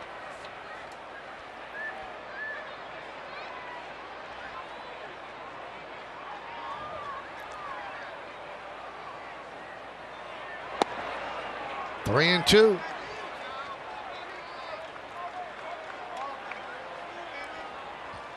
Michael Kopech started, lost the plate in the second inning, gave up 3 runs. Ryan Burr, Reynaldo Lopez, Jose Ruiz have followed, and the Yankee has not reached base since the second.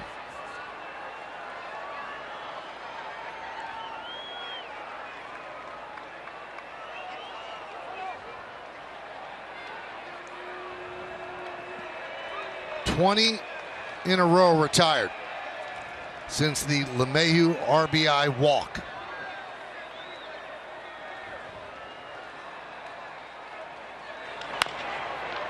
Chop to Anderson.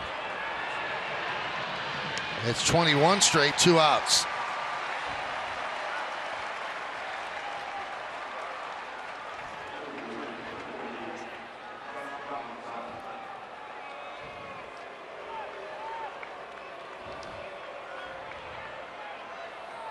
So here's Donaldson.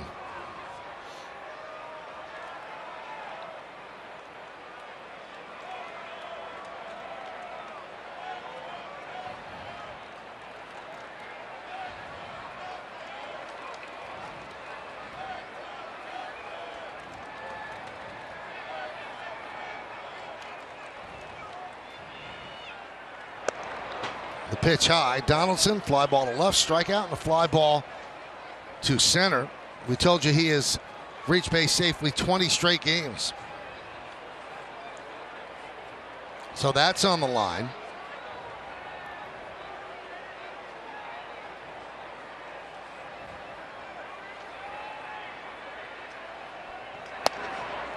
Two and 0. If Donaldson is retired, it would be the 13th 1-2-3 inning in this game.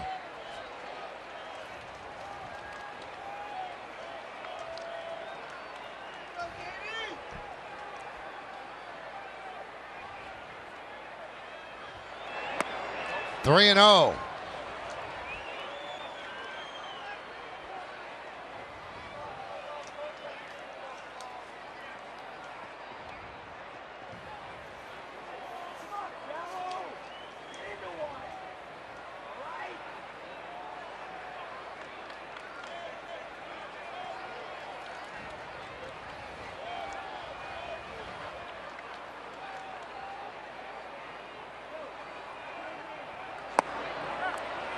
And tossing away the bat, but getting a called strike is Donaldson. So that will not curry any favor with Adam Beck.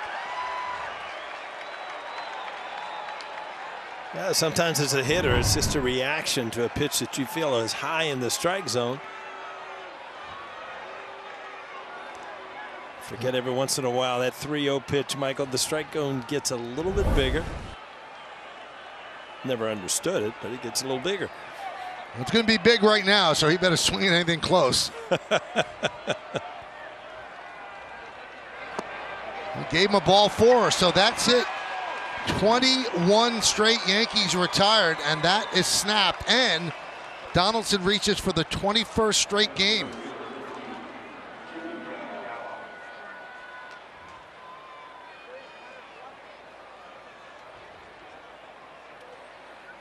So here's Gallo. Gallo walked. His walk with 2 outs kind of set everything in motion in the second inning. His walk followed by Kiner-Falefa's single, walk by Trevino, a walk with the bases loaded by Hicks, walk with the bases loaded by LeMahieu, and then a wild pitch when Judge was at the plate. Now, those are the Yankees' 3 runs. Pitches high to Gallo.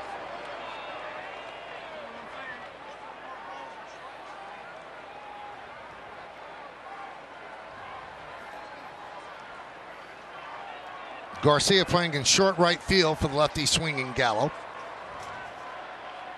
Only Harrison is on the left side. And a strike. 1-1.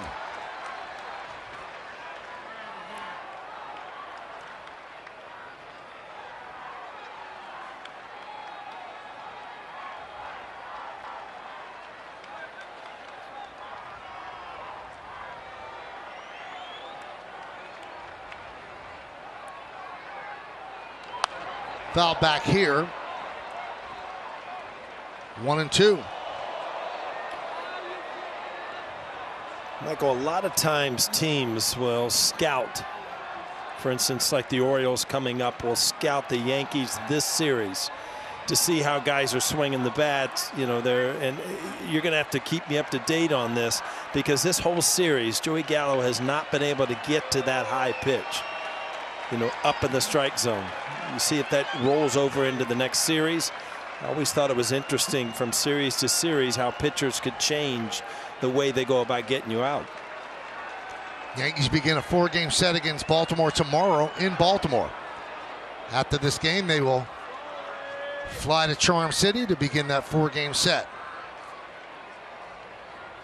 3-1 Yankees lead. We're in the top of the 9th inning. Yankees trying to take 3 out of 4 from the White Sox. 1-2 count on Gallo.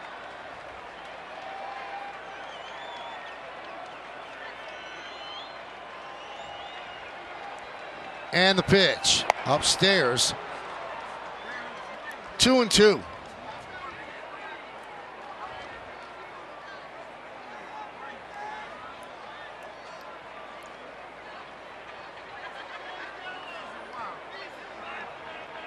Gallo sees an average of 4.23 pitches per plate appearance last year. Same this year as well. He was 3rd in the majors last year with that number. He works the count. And that looks like it might have chipped the top of his bat. He's checking it out.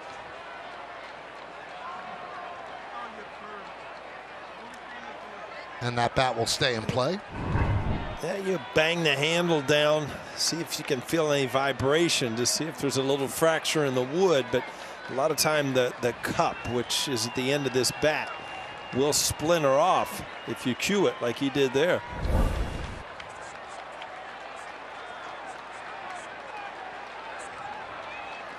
You know, Michael, where's the super shot? I needed a replay right there. The super shot. It took the day off today. Yeah, it doesn't work on some Sundays. Oh, is that it? Yeah, very particular.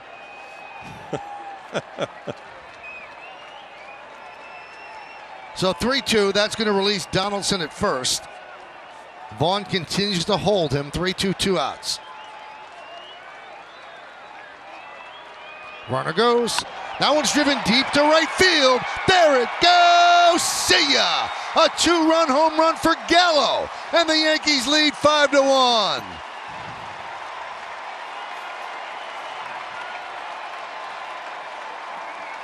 Well, that should be the final blow. A huge home run, his 5th of the year. But again, if you look at the location, not up in the strike zone, belt high right now. Joey Gallo can handle. Oh, he can shimmy too, Michael. How do you like that?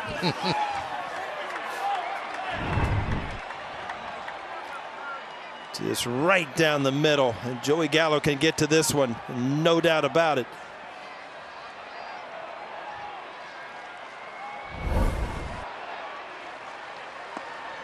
Just the 2nd hit for the Yankees. And it was a loud one.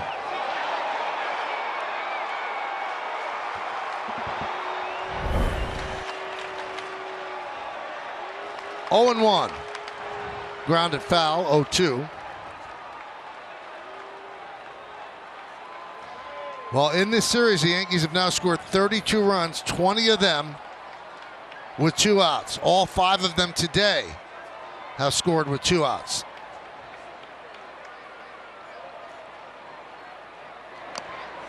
Paul, I was saving a stat that would have been a beauty. Now it's since 1920, the Yankees have exactly one win in games that they've had 1 or 0 hits. And that was May of 2016 at Tampa Bay. Starlin Castro, a 2-run home run, the only Yankee hit. They won 2-1, but now I could throw that away. Well, I like the stat, though, Michael. That's some good bookkeeping there. Slowed down by Ruiz, so a 1-4-3 will end the 9th. Joey Gallo gives the Yankees some breathing room as they go to the bottom of the 9th inning. Gallo on a 3-2 pitch crushes it into the right field seats. It is his 5th home run of the year and a 5-1 Yankee lead. Cam. And it's our center field camera today looking into Guaranteed Rate Field, where the Yankees are looking to take 3 out of 4 in Chicago. And as they go to the bottom of the 9th inning, Yankees are up 5-1. So Clay Holmes will try to nail this down for the Yankees and for Nestor Cortes. Clay Holmes, 17 strikeouts and 17 in the 3rd. He throws strikes, just 2 walks. He's 2 for 2 in save opportunities. This now is not 1 because of the 2-run home run by Gallo. But he needs 3 outs to put the Yankees on the plane to go to Baltimore.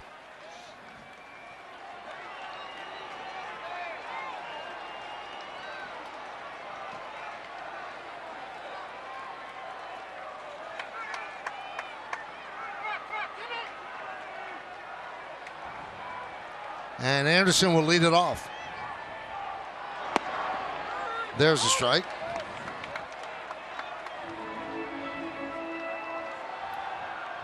Michael, every once in a while you take a pitch as a hitter and then you step out and kind of process it and you're just like, oh, that is so hard and so heavy because it's sinking. It's just like, wow, we got 2 more of those. This is going to be an ugly at bat. Grounded up the middle. Kind of Falefa gets the weird hop and fires out Anderson for the 1st out. I'll tell you one thing, Michael. I think Kiner Falefa is going to be very happy to get to another ballpark where he sees true hops. He has had some in-between hops, some balls that have come up on him. Looks like he actually slipped before he threw this ball.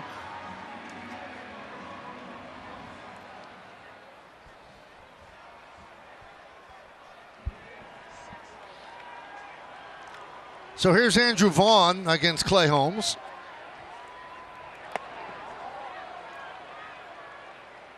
Now, Paul, when I see Holmes warming when the Yankees up 3-1, when Chapman has only pitched 1 day in the last couple, I think that closing games is going to be a matchup collaborative effort moving forward. I really do. And not a knock on Chapman, who has had some trouble commanding the baseball. He's walked too many people. But they've got some arms out there they really trust. So they will look where they are in the lineup, and I think they'll go with what they want.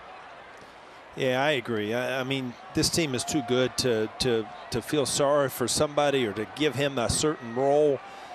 I mean, Clay Holmes has deserved these opportunities to come in.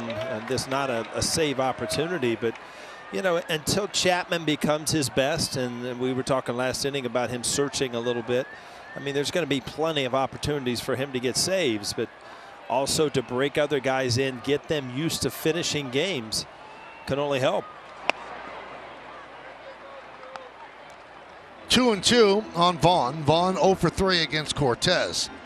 And the story of this game is Nestor Cortes. It's one of the stories of the early season in baseball that he has been so lights out phenomenal for the Yankees. Swing and a miss. White Sox down to their final out. And keep it right here on Yes after that final out, as our studio team will have highlights, analysis, and complete player reaction from today's series finale. Plus, Aaron Boone on the manager's report. That's all coming up on the WB Mason Yankees postgame. I tell you, Michael, I don't know how to explain it. If you've never seen a sinking fastball, but you've got 2 guys in this bullpen that throw sinkers 99 to 100, and it's just I can't fathom even trying to hit it, because in the guns might be skewed a little bit, I don't know, but when I was playing, a good sinker was 93, 94. I mean, 99 to 100 with sink on it. That's just a different game. So you're saying that you retired at the right time and you were born at the right time? Yeah. Yes, if the guns are accurate or the same as they were, I'm much better here than I am in the batter's box.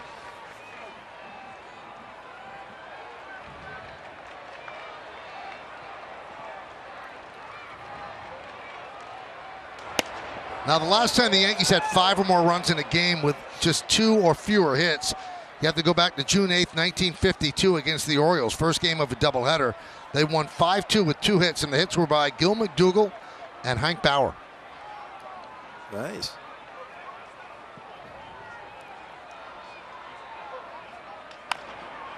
Chopped over the mound.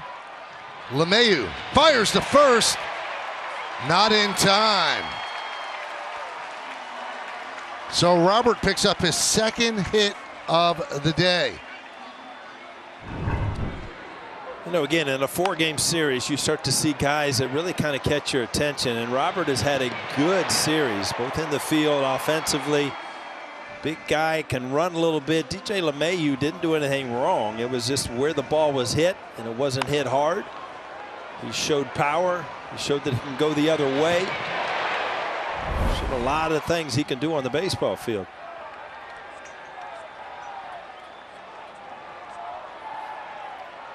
Here's Jose Abreu. He's 0 for 3. And there's a strike. Michael, you said earlier about the big sports. I'm just going to throw this out. I got the Celtics, the Suns, and the Rangers. All right. I don't think a lot of New Yorkers want your Celtic pick to be right. Well, I'm just feeling it. All right. I went with the Rangers, you know, for the hometown. I don't think the Pittsburgh has very good luck in Game 7, from what I understand. Huh? No, they're really good in Game 7s. I'm just teasing, Michael. I just didn't want to try to let that slip by you. You say stuff like that, I'm going to say it on my radio show. I mean, what are you doing? Well, you're the sportsman. You know it all right off the top of your head.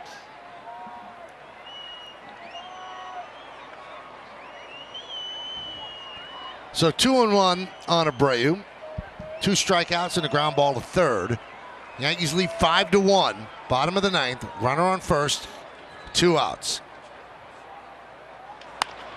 Off the glove of Holmes, but right there is LeMahieu, and that'll do it. And the Yankees win the game 5-1. They pick up their 25th win against 9 losses. A home run by Joey Gallo in the 9th gave them some breathing room. The only other hit was by Isaiah Kiner-Falefa. And it's enough, though, when you have pitching like you got from Cortez and then Holmes. 3 out of 4 in Chicago, Paul. That's a nice weekend. Yeah, I tell you what, when you come on the road and you win 3 out of 4 to start an 8-game road trip, you got to feel pretty good about yourself. 2 offensive explosions, great pitching. I mean, Nestor is the story today. Joey Gallo with a big home run in the 9th, but boy, another good plane ride. Go on to the next city, continue to play good baseball. Yankees have won 8 straight series now. They're 10-1-1 on the season in their series. There's more to come. Yankees win this one 5-1, then the post game after that.